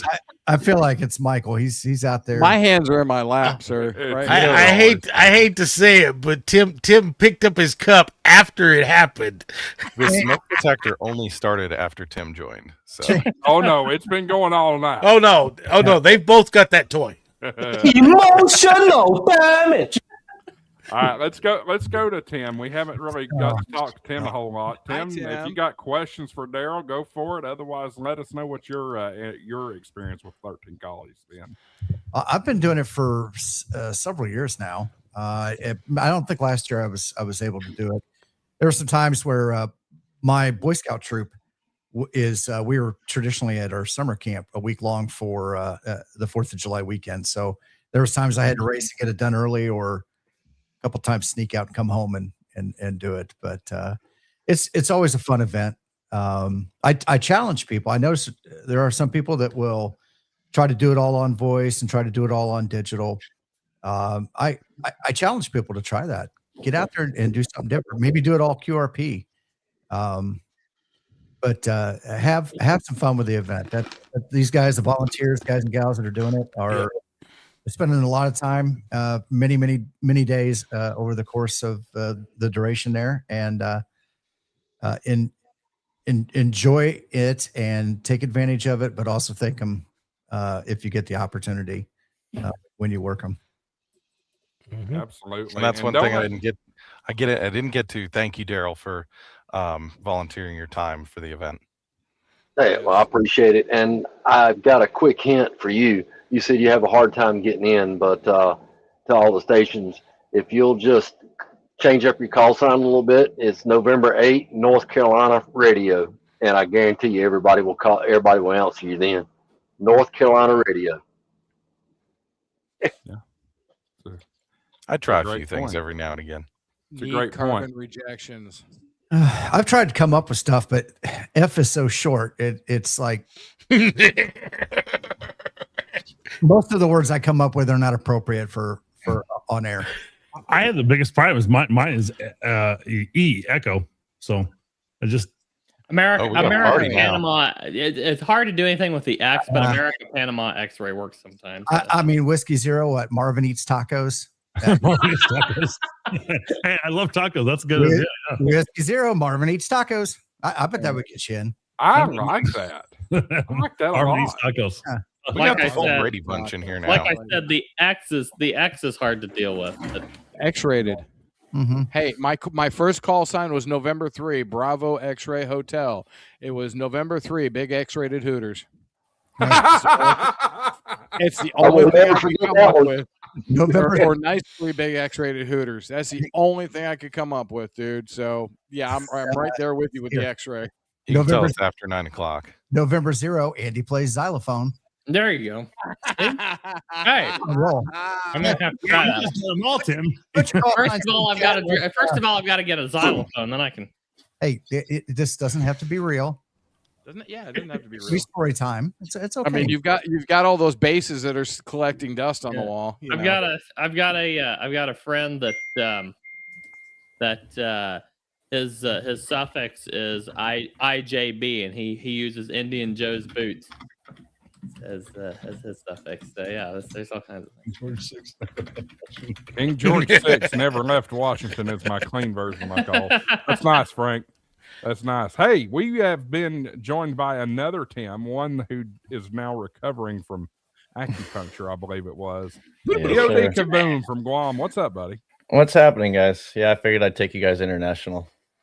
Hey, we always was like in that. here for a few minutes. Hey, Bob Koff is in there too. Hey, Bob. Do you, Tim? Kaboom, Tim? Do you have any? Guam's kind of difficult, but have you had any experiences with the 13 Colonies event? No. Like, what's a colony? Well, hold on, Andy. So I'm actually originally from Plymouth, Massachusetts. Okay. So I'm familiar with it, but I don't know of anybody that works it out here. East Coast is tough, especially Work them long path. Yeah, we could. But yeah, Guam colony too. Yeah, absolutely. Hey, Tim. Yeah. Tim, put EOD Tim. Tim, put your right hand up again. This is the biggest nerd tattoo I've ever seen. Oh, NASA. It's the worm. NASA. The worm NASA. That's awesome. I have to say, I do appreciate his little banner in the back there for Winter Field Day. I do like that. You like that one? You like that one, Marvin? Yeah, I like that. I like your NASA logo on the monitor behind you too. That's pretty cool. I got to acknowledge Jason Lockwood. He's already talking tank too. And how much for super chat will make you wear it again? It is retired. Permanently, I hope. It is. I don't think $500, sir. I don't think it will ever happen again, Jason. No. Nope. It's time to move on to some other gimmick. Let's just put it that way. Oh, we'll come up with something. Don't worry about that. I'm sure you will. Y'all were already talking about a waxing a few weeks ago or some nonsense. You can't take more hair off. I love that facial reaction Nolan just had when I said waxing. You can't take much more hair off. Old We're not talking about his head, sir. Old Daryl's like, what did I get myself into? Daryl's never going to come back to HamShack TV again. Speaking of which, Daryl, I'd love to have you on every year before this event. I mean, seriously, this has been great. You don't really normally be able to put a face with certain events. Well, you have tonight, and hopefully it drives a lot more participation for sure. Before you go, real quick, Daryl, they were talking a few minutes ago about operating split. How much really does any of the stations in the U.S. here operate split? Very little, very little. And, actually it kind of jogged my memory a little bit. When I say jog my memory, I thought, you know what, maybe we can try that a little bit, but it works really great for, I'm just like everybody else. When I first got into it and you look on the spotting cluster and it said up 5, and I'm like, I'm on the calling frequency, not calling frequency. I'm on their calling frequency calling. And of course you have the ones going, go up. He's working up. I'm like, okay, up where? Yeah, exactly. But it would be confusing for some of the newer hams, but some of the older hams, it would maybe help. I've never actually tried it myself to work it, and to work it split just to see what would happen. It sounds like I might have to start doing split just for the heck of it on POTO activations.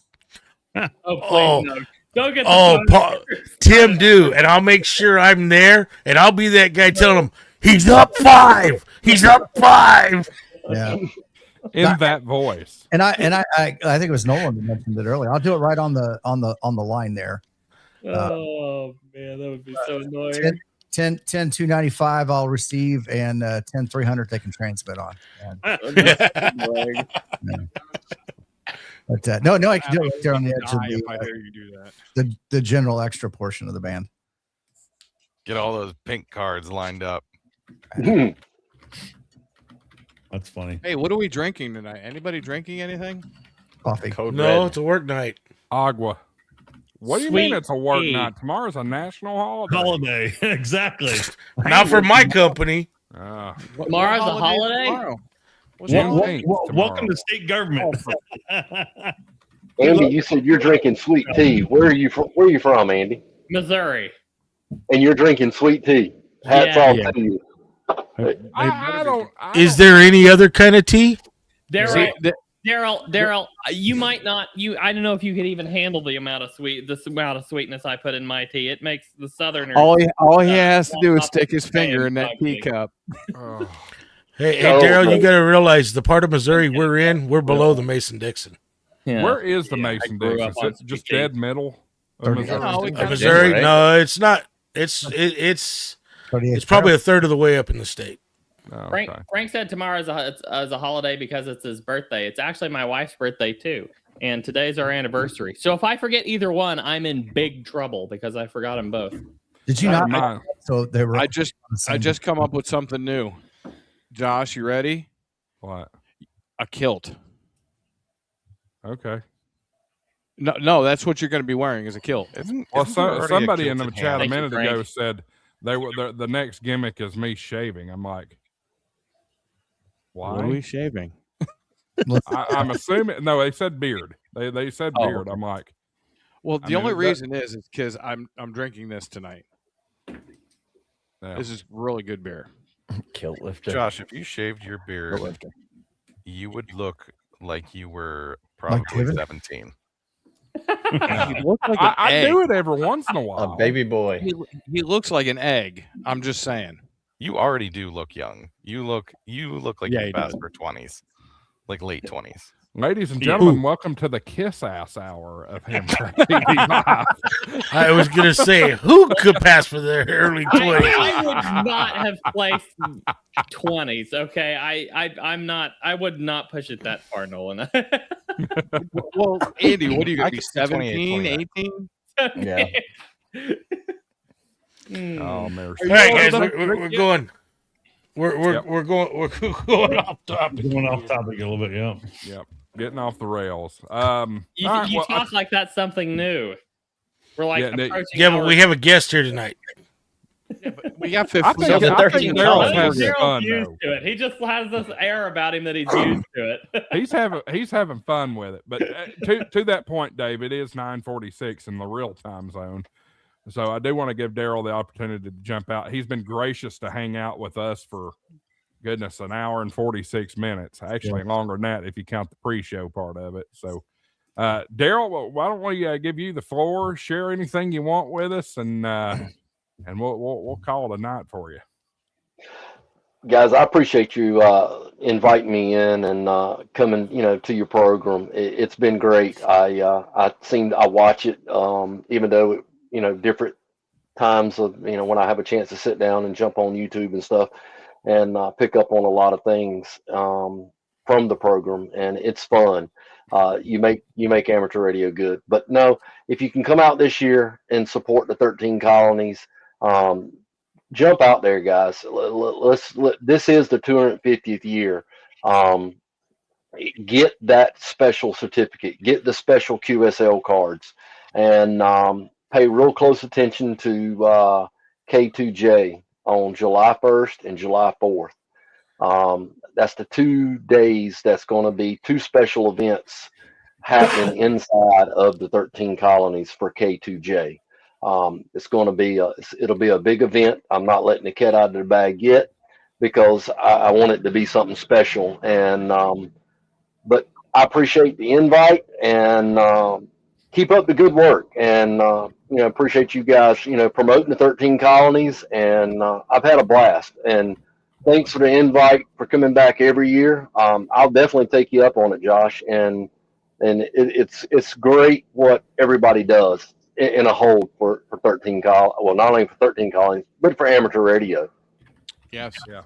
It's certainly been a pleasure having you on, and I think it is definitely one of the most sought after, not contests. This is definitely not a contest, but the events for sure. And it reflects in the view count, at least on HamShack TV. We are also simulcasting on Tortoise Overland, but at least on HamShack TV tonight, we've had 375 people tune in to watch this. So it's been a great time, and yes, the offer is definitely on the table. Don't let me forget, because I will forget. But yes, come back every year, a week or two beforehand, and we'll definitely have you on.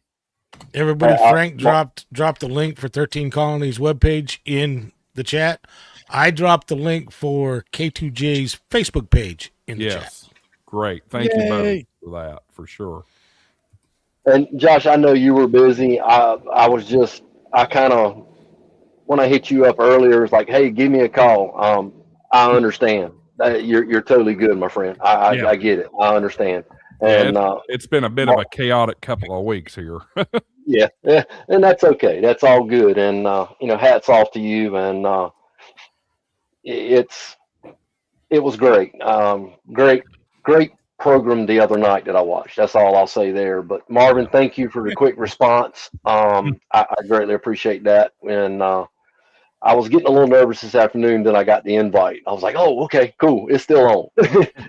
But it's all good. Yeah, and I appreciate Marvin stepping in and able to make that phone call for me there. That he's a good co-producer, or whatever I want to call him. Co-host, whatever, yeah. Co-producer. Good right-hand man. Yes, for sure. All right, well, we'll turn you loose, Daryl. Thanks for joining us this week, and good luck with K2J and the rest of them. Do you all work each other at all, or is it just strictly you're taking CQs? Yeah, we do call other colonies. We'll call with our personal call, and then we'll say, also operating as K2J, and they're like, oh, okay, cool. We support each other, and we all have fun and get out there. We Yes. just had our big Zoom meeting last week with all the colonies, and everybody's ready. Everything is on go, and we're excited and hope to work everybody out there on the air. And we're gonna try. Do you guys use any volunteers from outside of the colonies to maybe work remote? The transmitter and antenna has to be in North Carolina to work as a K2J operator. Okay. If that applies for, I think, all the other colonies as well, as far as correct. them know. Yeah. Well, I mean, it's like a remote operator. So somebody could volunteer to work as an operator if they're doing it remote. Like, for example, I can work remotely from my shack here, wherever the transmitter is. Correct. Yes. We have one station that has a remote. We don't have one. We have actually talked about that because we've had some operators that has been good operators and they've moved away. Yeah. And they were like, hey, can you get a remote station up and working? And we've talked about that. I'm at the situation where I might, now that I have moved out deep into Franklin County, North Carolina, I might be able to have a remote station where I could let someone like Tim, like you. Yeah. The transmitter will be the transmitter's in North Carolina, the antenna's in North Carolina, and you can. Yeah, actually, I have W2RE. I think y'all have heard of him, Ray. Yeah, I know Ray. Yeah, I've tried to talk to Ray a couple times and get in, and because Ray has got a very nice antenna set up in the mountains of North Carolina. Oh yeah, and it was not too far from my old QTH when I lived up in Mount Airy, and I want it for that particular purpose, just like you said, Tim, where I'm trying to work it out with Ray to help support his group and support K2J and with the remote station in North Carolina. That is on my radar. I'm glad you brought it up because it just kind of lit another fire up under me. Ladies and gentlemen, I had no idea we were in the presence of a Mayberry resident at one point. Yep, Mayberry. I retired and moved up there for about 5 years, and me and my wife decided it was time to go back home, and I love it. Mayberry is a great place. I've been over there in Mount Airy, I should say. I've been over there and visited. Of course, did all the touristy Andy Griffith stuff, but it is a great town to visit if you get a chance. You'll be surprised how many when I'd be basically on the air, doing something. Somebody says, "You're from Mayberry?" I'm like, "Yeah." I said, "Anytime you want to come visit, the only place you can go in Mount Airy, and you're welcome to come stay at my house if you're a ham, and you can come to the Ham Shack and play on the air." And they were like, "Are you serious?" I'm like, "Sure, come on." But I'm no longer there now. I'm known as the voice of Centerville, North Carolina. And there ain't nothing wrong with that. All right, well, we'll start getting ready to wrap up. Again, thank you, Daryl. Appreciate you coming on. I hope you didn't get too put off by us going off the rails. That's HamShackTV for you. So. Man. I had a blast. It was great. And hey, Daryl. Yes, sir. Daryl, this was tame. Yeah, this was tame. This was a very tame last half hour. Very tame. They made comments in that's what she said that we stayed on topic for an hour and a half. Yeah. Well, hopefully his ears aren't ringing from the stupid smoke detector. Oh, things annoying. You are an Oscar Mayer wiener. Somebody needs to take his toy away from him. Hey, can I ask a question I don't think I'd asked yet? Sure. Yeah, go ahead, Nolan. How did you become a volunteer for 13 Colonies? Great question. Yeah, go ahead with that, Daryl. For the 13 colonies, okay, well, I explained earlier how I became a K2J operator, but when the 13 colonies grew to be as large as it is, we were trying to get members throughout the different colonies to step up and be like officers or directors to keep the event going. And it was pretty much, we volunteered. They sent it out to, Bob kind of led it up, sent it out to all the different colonies and saying, anybody want to step up? We want to make this a nonprofit organization. We want to do it right and in honor of Ken, get it right. And I guess you'd say I stepped up and volunteered. And it's been great. That's kind of how I done it. And 1, 2, 3, 4, about it, 3, 4. a few. I'm 1, sorry. 2, 3, 4.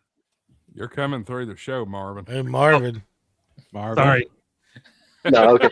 All right, Okay, back through. okay, he Testing can count. wasn't working. My apologies. You're good. But that's how I done it. And in a few years, I'll step down and let someone else take it. And run with it, because new ideas, new stuff comes around, and I'm just really glad that I can be a part of a growing team. Awesome. Awesome. Sorry, I had to throw that up. It popped up on my channel. This Dan 1066 says, "Hi all, I'm late to the party and have to watch the replay.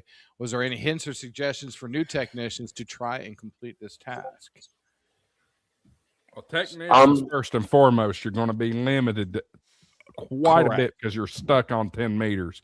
However, there is D-Star, so that's an opportunity for some work. But who else has got something for 6 that? meter. I don't know how many stations you're going to be working on 6. You got 10 meters. You do. Daryl did say there was going to be some 2 meter activity. So it just depends on where the stations are at, and then whether you can get to them. Either that, or you're going to be roving. And you mentioned 6 meters a minute ago. 6 meters has been crazy lately. Yeah. Especially with band openings from the southeast up to the northeast. So this is absolute perfect for the 13 colonies. We will be on 6 as well. Get in the seat of a general or extra. Find whatchamacallem, an Elmer. Find somebody who will work with you, get you on the right frequencies that you need to be on, and you can work towards being getting your general license or your extra license to work those stations while you're doing it. You can work them as third-party traffic. Yep. So you'd have to use either a general or an extra's call sign. Yes, you're going to use their call sign, but you'll still be able to work that station. Hey, Daryl, quick question. I heard them mention D-Star. Have you guys thought about maybe using All-Star, where it would not limit people based on a specific brand of radio? Well, that's interesting. No, I hadn't thought about that. The All-Star network uses just regular analog FM analog radios, so it would allow most people to find a node. And All-Star nodes are fairly inexpensive to set up. Yeah, I made a note of that. Cool. Thank you. All-Star would be great. Yeah, All-Star would be good. Just for those hams who can't do the HF portion of it, obviously, and can't reach everything on 6 and 10. So that would be pretty cool. Maybe a dedicated technicians that or something. That'd be worth it. That way you guys aren't getting inundated with people that could otherwise connect. I don't know. Just thoughts. You just connect to 43136 and you'll be burned up nonstop. All right. Anything final for Daryl before we cut him loose? No, once again, Daryl, thanks for all that you and the volunteers do to keep 13 Colonies going and run this special event. Absolutely. Can't say it enough. Yeah. Appreciate it. Appreciate all of y'all. Thank you. Yeah, great to see you, Daryl. And if you, if you need any help getting getting any of your friends set up with World Radio League, any of the 13 colony stations want to set up with World Radio League, just give us a shout. All right. Mike can do that. Yeah, Great networking system would be great, actually. Honestly, just create a single account and everybody can log in and all log to the same account. So that's a good point. You can do and World Radio League would spot you. It works beautifully. It really works beautifully. Everybody just log into the same, K2J account, and it just all streams to the same spot. Yeah, but that's only for, they can't use K2J for all the colonies. No. Yeah, but I mean, that's what you were saying. We're all the K2J operators, right, Daryl? Yeah. Each colony would have to create their own account. Yeah, each colony will have their own account name, and all the operators can just log into that account and log. So They can very simple. And you can Very track easy. each individual operator too, correct? Yep, we can track individual operators. So, individual cat control on each one. If there's different radios at different locations. So yeah, absolutely. Okay. Cool. Yeah. Well, thank you very much. Feel free Daryl. to shoot us an email, Thanks, Daryl. Daryl. Well, we can walk you through it. It's really simple. So Okay. yeah, absolutely. All right. Josh, thank you, sir, and I appreciate your time. Appreciate all your guys. Anytime. Good luck. Good luck in the contest. Or not A lot of good contest, the Special event. event. Special Definitely a lot event. of good information. We're so used to saying good luck in the contest. Yeah, we all are. All right, Daryl. Appreciate you coming by. We'll see you real All right. soon. 73, guys. 7-3. All right. We are officially in overtime only by 2 minutes, which is impressive. Let's do a quick around the horn. We'll start with Super Dave up there. This is the long part of the show. Yeah, this is. We still got another 30 minutes, so y'all stick around. That's because Andy will take 25 of it. No, That's right. Hey, while we're doing that and while people are still watching, I need to do something real quick. It is the second to last show of the month, so I need to throw out some channel memberships free of charge. I'm going to shove that damn super. It's not me, man. Bull hockey. Look at Marvin. Marvin's over here smiling from ear to ear. My hands are up too. So it's not Marvin hit it with his elbow. I know it's yeah, right. I'm in my barn. You think I have smoke detectors in here? You might want. Hey, when you sit there and stay with your hands like that, and that tells us that you're trying to do something there, Michael, and say it wasn't me. I don't know what to do with my hands. 5 HamShackTV gift memberships free of charge. You get immediate access to HamShackTV emojis as well as early access to early uploads. Frank gets 1 Ham Radio Wilderness KG6 NLW Joshua CN 87. It don't matter. Super Dave gets 1 KE6 GAE. Greg Small 9284. And Jason KD2 UDR gets 1. So congratulations, guys. You have immediate access to all of that good stuff. Wow. I have 297 subscribers, dude. I am almost up to 300. Oh, man. That's freaking awesome. All right. So how about this? Instead of you telling us what you got coming up, as we go around, and Andy, this doesn't apply towards you, but everybody pitch their channel. Make your best pitch. Get these people to come over and subscribe to your channels. We'll start with Super Dave. Go. I want to pitch. How's an old hillbilly supposed to pitch his channel? I don't know. Tell them to come to hillbillyham.com or whatever. Oh, my God. Guys, my channel's KE6GE, the Hillbilly Ham. I'm actually starting to do some series on stuff. ATOS 120. Started a series. Everybody talks about the bonding and everything. I'm working to get this to work just on a triple mag mount on top of the car. So that's the series I'm working on right now. I put it out the way I record it. Don't try to do anything special. And it's just an old hillbilly learning ham radio. So come watch. It's a good channel. Y'all want to check that out. Joshua CN says, wahoo. Thanks. Now do the 7,300 giveaway. Buddy, you're about 6 months too late for that one. Yep. All right, Andy, your turn. I want to pitch a channel. The World Radio League and Ham Radio Prep YouTube channels. We do the World Radio League show every Monday at 2 p.m. the real time zone, Central Time. That's 3 p.m. Eastern. For those of you who Arizona. don't know So what real wrong. time is, we have a lot of fun. We go for at least 2 hours. We went like 10 minutes over last time. Me and Well. James were hanging out and having Didn't fun. even acknowledge me when I said hello. Yeah. Well, Yes, hello. they did. They They did acknowledge you. I think I gave you a shout out. I hollered at you. I'm Sure. just giving you crap. So You anyway, guys- we have a whole lot of fun on the World Radio League show, and it is growing and expanding, and we're having tons of fun with it. Somebody must have given us a shout out on a live stream somewhere because all of a sudden viewership exploded last week for some reason. I don't know what happened.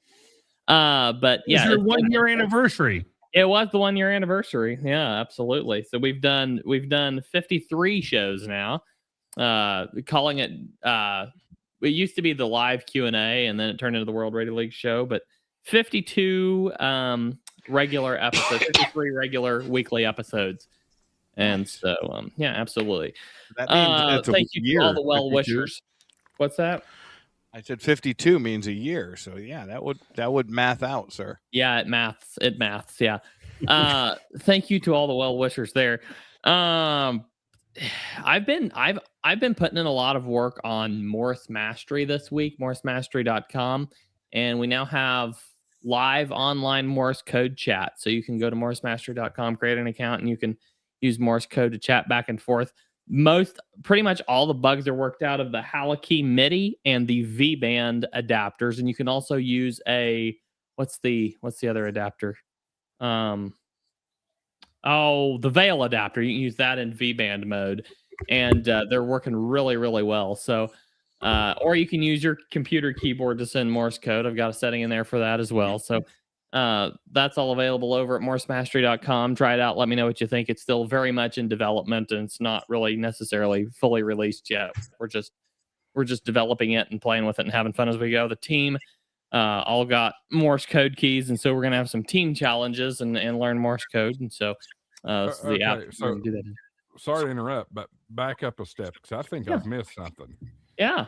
Is this Morse Mastery a new product that y'all are about to? Yeah. World Radio League Ham Radio Prep. Yeah, we're absolutely. Morse Mastery is the new app we're working on. It's free right now. We'll see if it stays that way, but morsemastery.com. Yeah. Mm-hmm. Wow. This is where you learn your dits and das, sir. You should have told me so I could play the breaking news clip. I thought I told you there you before, go. but maybe I didn't. I hadn't heard of it. You've lightly mentioned it. Okay. Good night, All right. Julie. Good night, Julie. Good night, Yeah, Julie. No, maybe Julie. maybe that blew straight past me. Good night, Julie. Good to see you. No, Yeah. I did want to add one thing before we move on. We're not moving on yet. I'm not done. Moving on. See, I told you 25 minutes.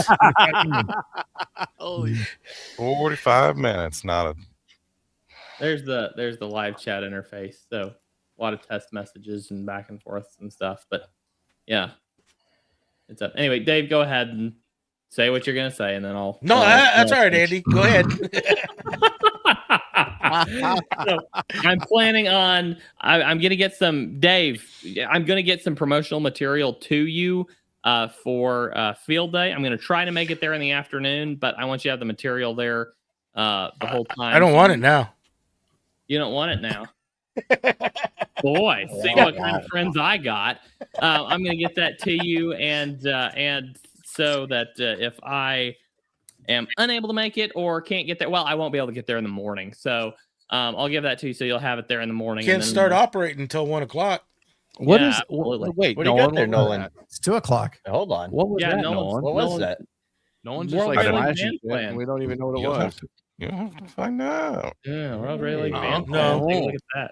Tim, it's 1 o'clock for us in the real time zone. Yeah. It's noon on a Friday. Anyway, so I'm going to try to be with the Nexa Club for at least Saturday afternoon. So late afternoon, evening. Looking forward to that on field day. And yeah, absolutely. We're Dave, I think James is planning on sending me several band plans for some events later this year. So if me and you end up at Joplin or one of the other ham fests around here, I can get you one. So Okay. Hey, where's my sticker at? Damn it! Should have came to Dayton. That's right. Marvin, should have came to Dayton. Yeah. Marvin, take your turn. Promote your stuff. Can I have my 20 minutes too? Yeah, you can have 20 minutes. You can have 30, sir. So I've got one more podcast, maybe 2 coming out before Field Day. I did my last big one was talking about how important your coax is and checking it and making sure you're testing it and knowing all your fittings are in good, good connection thing, everything like that. So we've got some other topics we'll be talking about preparing yourself for Field Day and making sure that you're having one of the best field days you can this year. So that was one of my podcasts coming out probably by Monday for sure, if not sooner. But I'm going to try and I'd like to get one more in before then, or I may combine the 2 topics and put it into one. But yeah, we're over 75 episodes now. I've got 775, 773, something like that, subscribers into my YouTube channel. So thank you all for coming and liking and subscribing.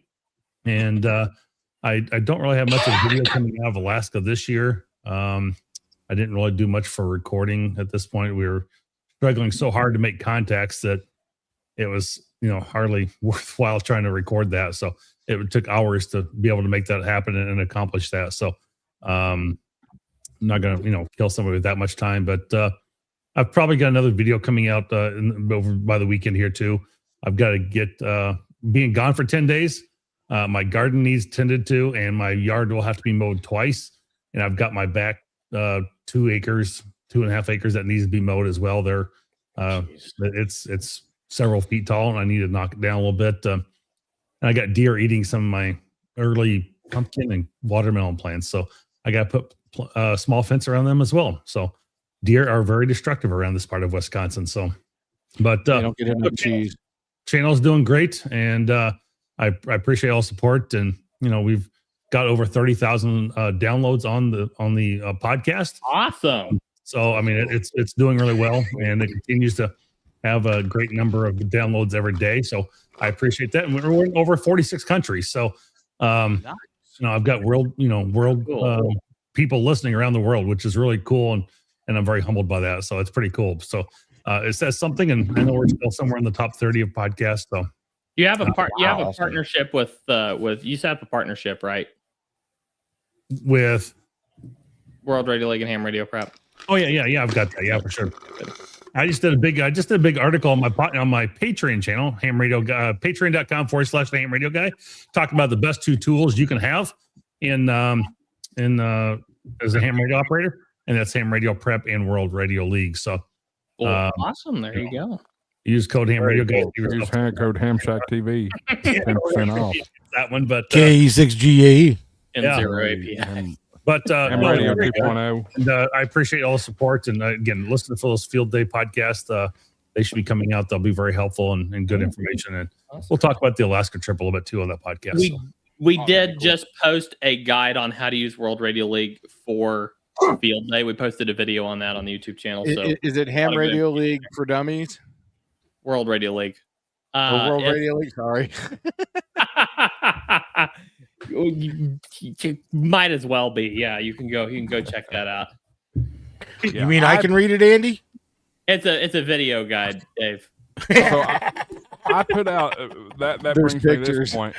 I put out a video a couple of days ago. I'm doing something totally different for Field Day this year. I'm going to be at one hotel. We're going to operate right here, and I'm going to live stream part of it. But I got a special event call sign Whiskey for India. That's a 1 Delta in Field Day.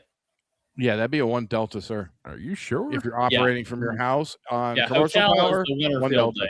Delta is the Field Day. Or you could specially be a 1 Alpha hotel. Yeah, I'm definitely a 1 Alpha hotel, given the events of the past. Anyway, we won't go there. Anyway, let's move on to. I guess we're going clockwise here. Michael, you're up. All right. You want me to make me big, or want me to make me big? I'm bigging you. Make me big. Hey, what's going on, gentlemen, ladies, and other amateur radio operators? Tortoise Overland, N3MFL. Please check out my channel. I've got 297. Yeah, thanks, guys. I've got 297 subscribers. Please come to subscribe to my channel. Please come watch the Tortoise and Hare show at 7 p.m. on Wednesdays. Quality entertainment, I might add. Y'all need to go watch that. Yeah, it is, dude. We have a blast. 7 p.m. Wednesdays, Eastern Standard Time. 7, 6, 5, 4 p.m. Arizona time. And we also have Weekend Warriors podcast tomorrow night on the old Grouches channel, N1 OG. We have the Weekend Warriors podcast where us as amateur radio operators / military veterans, we get together, we BS, we talk about our problems. It's not a sad ham. It's veterans helping veterans. So please come watch. Please come watch it. It's a blast. I'm going to try to get W1BB. That's it. Eric N1JUR is going to be doing the Museums on the Air on Saturday. He's going to be. They're going to have a station W1BB. Which is in Wrentham, Massachusetts. They are going to be running a special event station for the Museums on the Air. I am trying to get down to the Titan Missile Museum and get on the disc cone antenna because it is a museum. So I'm going to try to get on the disc cone antenna if it's not occupied on Saturday. I'm going to bring a tent or something, because it's going to be between 105, 107 in Tucson. So I'm going to try to get on the air from the disc cone antenna, the old Air Force disc cone antenna from the Green Valley Amateur Radio Club in Green Valley, Arizona. So that's all I got. Hey, and if Daryl's still floating around, if he's in the background, thank you for showing up, and thank you for all the information for 13 Colonies. For sure. See, I only took 5 minutes, Andy. That's the way it's done. Well, Michael didn't say something, but the Tortoise and Hare show, your giveaway that you're working towards. Oh, yeah. For your 500 subscribers. He's giving away a 7,300 to whoever that was. No, there was nothing said about a 7,300. But we've actually turned it into a race between me, Rabbit, and Tortoise. Who can I'm at get to 297 first. I'm at 297. If I beat them to 500, I will throw an HT into their giveaway they're going to be doing. And I'm at 365 right now. I'm at 299. I'm at 299. I just refreshed. 299. Now's the time, folks. Vote who's doing it. Go to Michael's or go to Dave. This feels like the makings of a brand new fairy tale. The race between the hillbilly, the tortoise, and the hare. I'm actually at 367 now. The tortoise and the hare have teamed up. All right, we're gonna turn Josh into the new Aesop. Yeah, but you know what? Old hillbilly's gonna win because I'm just gonna pull the shotgun out. Oh, that ain't right. That is not right, sir. Not a hairy hillbilly. Who are you pulling that shotgun out on, son? Well, they were acting like the tortoise and the hare were going to gang up and beat me. So, old hillbilly, he'll stop the tortoise and the hare real quick. I'm at 299. Come on, let's go. I'm at 299. What am I up to? 299. Damn it! Come on. If you haven't subscribed to me, I can't help. Come and get me. Let's go. Let's go down into the South Pacific and see what EOD's up with. Oh, what's going on, guys? Not a whole lot. If you're into satellites, amateur radio and space, science, technology, rocket launches, anything like that, I do a weekly show on rockets and radios. That's the name of my YouTube channel. Swing on in and see what's going on every week. It's always some news and information about what happened during the week in amateur radio and space. Go see EOD Kaboom. If you need anything space, just come my way. Hop into the channel. I have a live tomorrow at 18:30 Eastern. That'd be 22:30 UTC. So come on in and hang out. It's usually a fun, relaxed show of a bunch of people that don't know what they're doing, talking about space. Bunch of space nerds. So come on down. It's gotta be space or something like that whenever the guy has the freaking worm NASA logo on his knuckles. It's a great stream, guys. Go check out EOD's That is a channel. true nerd. And the Trash Panda. Are you kidding me? Dude, pull that down. Let's see the Trash Panda. Yeah, see? Yes, the Trash Panda. rock. Also the mascot of the Huntsville baseball team. I might Yes, add. it is. And I've got a note. I just noticed something when I took you full. I love the Radio Shack sign up there. That is awesome. Oh, cool. Oh, that's I got the old logo over here. Well, anyway. Well, he also both has the logos. explosives 1.1 out there. All right. Gray Man time. You've got something in here for us, don't you? Yeah. So last night, oh, by the way, two things. Go ahead and pull that back for just a second. Okay. Yeah. Ooh. Yeah. Someday. All There right. we go. So last night we had Walt, Salty Walt from Coastal Waves and Wire on the Ham Radio Kids table, and had a good conversation about gatekeeping in the amateur radio community. And Andy. Wow. it was a good one. So I do encourage people to go check What are that you out. looking at me for? And once again, we're the only way we're going to change the hobby is to be that change. So I hope this starts a conversation to where we can get that. Now, after we wrapped the show up last night, I was sitting here, and we had I don't know what was going on, but there was here in the Midwest, there was some concerns about the tornado outbreaks and everything. Our tornado sirens went off, and that picture, go ahead if you could bring that up. That is Bryant's Lake, and that is where I normally sit to do my Sunday morning live stream. And just right here on, and I'm not sure if it's showing up, but the top part of the lake on the right hand side is actually where I sit. That is a tornado that came through there. Oh man, a couple miles from my house. That's crazy. So wow. I went down there. The forest is completely closed.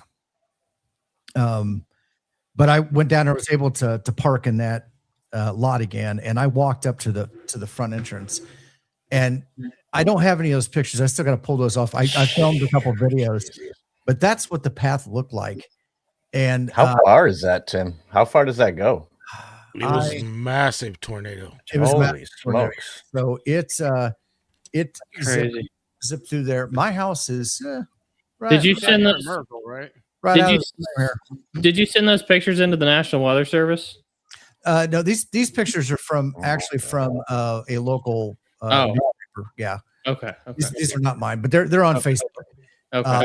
This is Interstate 69 that comes through, and this is the thing. So if anybody was watching either Max Velocity or Ryan Hall about 9:55 Eastern time, they were tracking this going through. And I'm going to say one thing, and I appreciate Dave was actually one of the people that reached out to me. I had several people through multiple modes of communication reaching out to me, making sure that we were okay. Because I'm very open about being down at the Morgan Monroe State Forest. So a lot of people heard that, and so they were blasting that out on those two streams last night about where this tornado was and tracking and everything. So I did walk up, and I want to let me share another tab here. Did this stay mainly in the forest, or is there destruction elsewhere from it? To my knowledge, this particular one stayed just through the forest. I don't know where it stopped. Well, it looked like it, but when Ryan actually was tracking it last night, Tim, he was tracking it well before it actually hit the forest. Yes, yeah. So fortunately, in our area, I don't know if this will. Where the hell? Oh, I'm like, there it is. I got to put it back. There we go. Okay, so this right here, the boat ramp. This is where I normally activate from, and so imagine that storm. It basically came right through here. Along that main forest road. This forest entrance right here is annihilated. Forest entrance? The entry into the forest, and Forest Road. Did it kick the door down? It did. It kicked the door down. All of the trees, whatever that path was wide, they're all just gone. And in some cases, there's roots, and I've got the videos I'll put up of this. That is so weird that it actually touched down like in the forest. Tops of the trees just gone. Now they were saying last night that the debris coefficient, Josh, you can correct me on the terms, that this was like the largest debris ball they had seen. The correlation coefficient. Correlation coefficient, yes. On a tornado. I think both guys said the same thing. That this is the largest one they'd ever seen on a tornado. The only one, Tim, that I've ever seen that was close to it was Joplin, 2011. Yeah. And that debris ball last night made Joplin look small. Yeah. That's crazy. That was throwing stuff into the air 20,000 feet. Yeah. So I don't know how high it was, but I've heard stuff as far as 20 miles away, treetops and everything. Unfortunately, not very many people. This is a mostly wooded area, and this was the basically the track this way. So it did come down. There's some private land back there, but it then came back into the forest across some private land, and it did find its way. So here are the three primary camping campsites: Scout Ridge Nature Preserve or Scout Ridge campsite. And that's primarily for youth groups and everything, but the nature preserves there. That's also a POTA entity, if you've probably heard me, but Mason Ridge. And then there's another one up here that may not be on the map. It's an overflow to these other two, but there were people in there. They were trapped back there today, but they were safe. We have those vault toilets out there. It's primitive camping. So they have these concrete vault toilets that double as storm shelters. They were on Ryan Hall's stream last night. There was actually some people in the campground that when he first started talking about it, they said, "We're out," and bailed.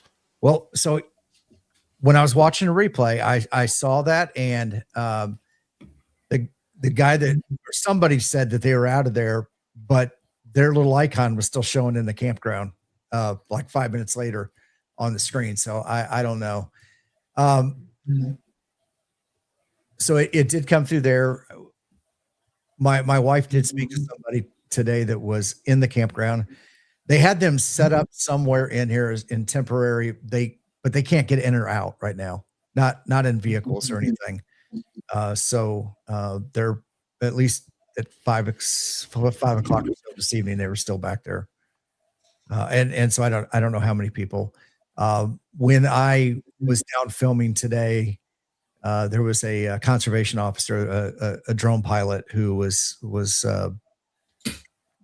just put a drone up. And so I was talking to him, and he said, as far as he knew, there was no fatalities or anything.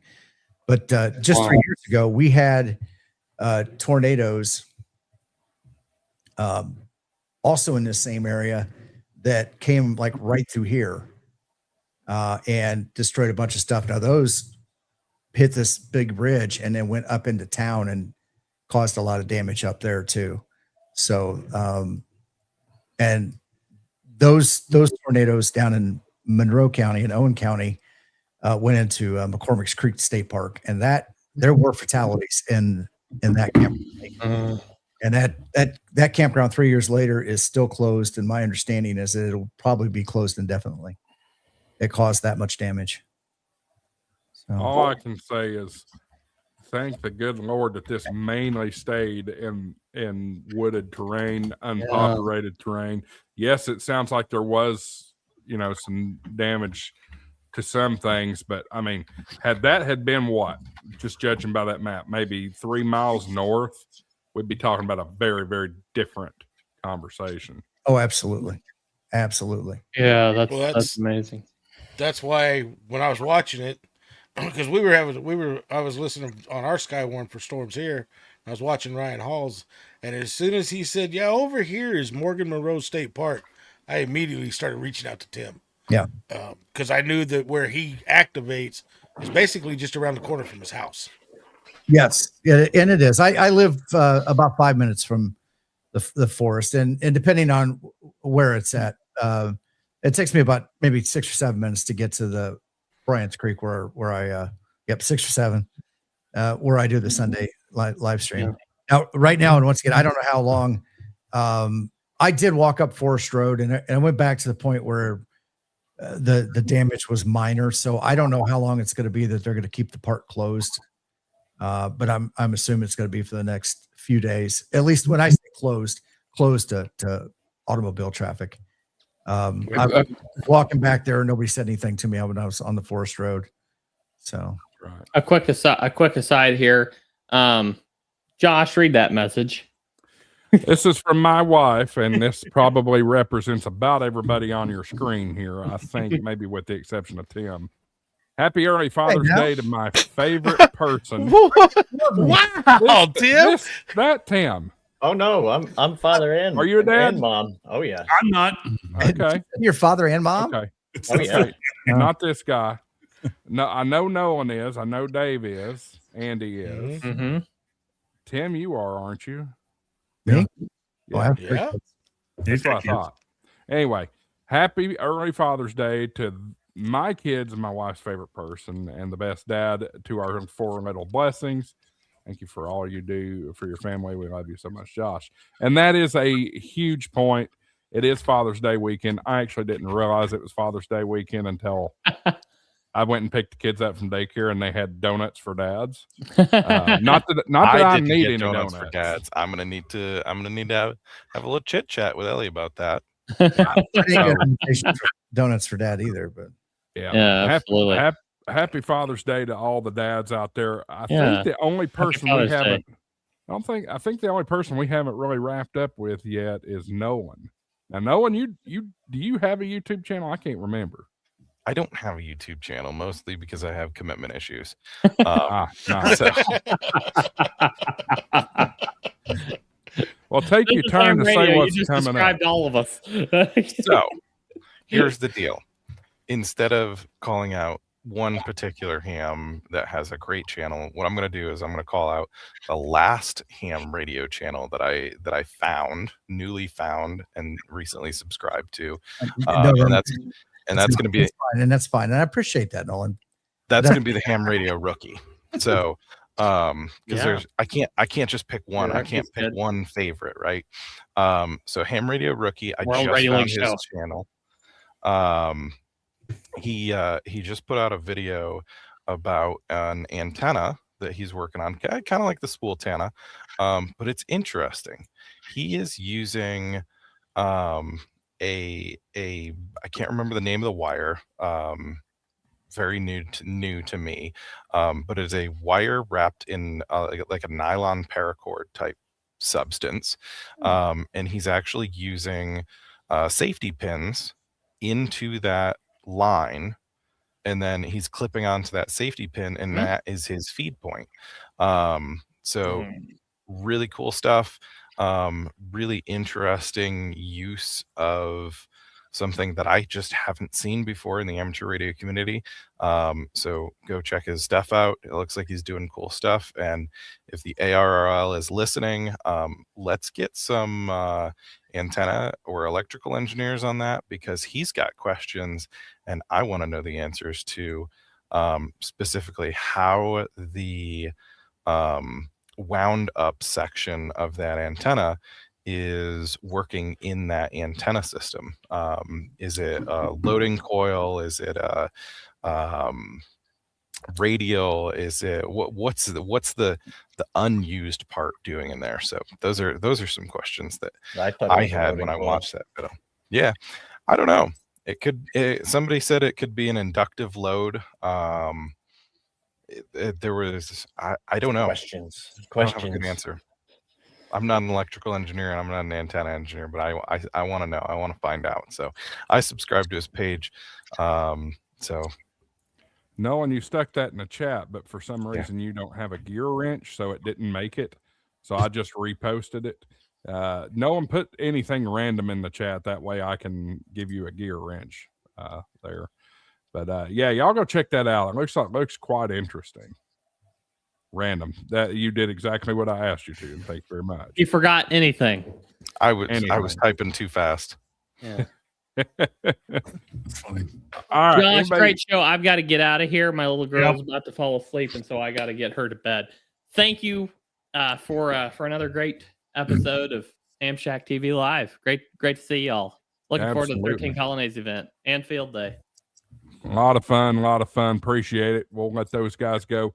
Real quick wrap up from me. Again, I want to say thank you to everybody that has been supportive over the last couple of weeks. It's been a hard couple of weeks. And I know I've been whiny, and I kind of regret posting some of the stuff that I have, but at the same time, I don't. One thing that I've always wanted to be is very transparent with the audience and that kind of stuff. So, we got to make some sacrifices to make these things work, but certainly thank you for your support. Thank you for your friendship. Thank you for hitting the subscribe button and coming back here every week and hanging out with these crazy fools. So anyway, that's going to be about it for me, at least for now. Next week, we will start talking about Field Day. Yeah, guys, it's Field Day's already here. Friedrichshafen is coming up. I believe we may be talking to Pepe about Friedrichshafen, so looking forward to that. Thanks for watching, everybody, and we'll see you coming up soon. AA4WX WSCB 693. You think you're going to get that clip tonight? You think you're going to get the clip? You really think you're going to get that clip? I don't think so. Thanks for your time. Thanks for your time. And don't forget, check your blood sugar. Check it often. 73, everybody. I'll see you next week.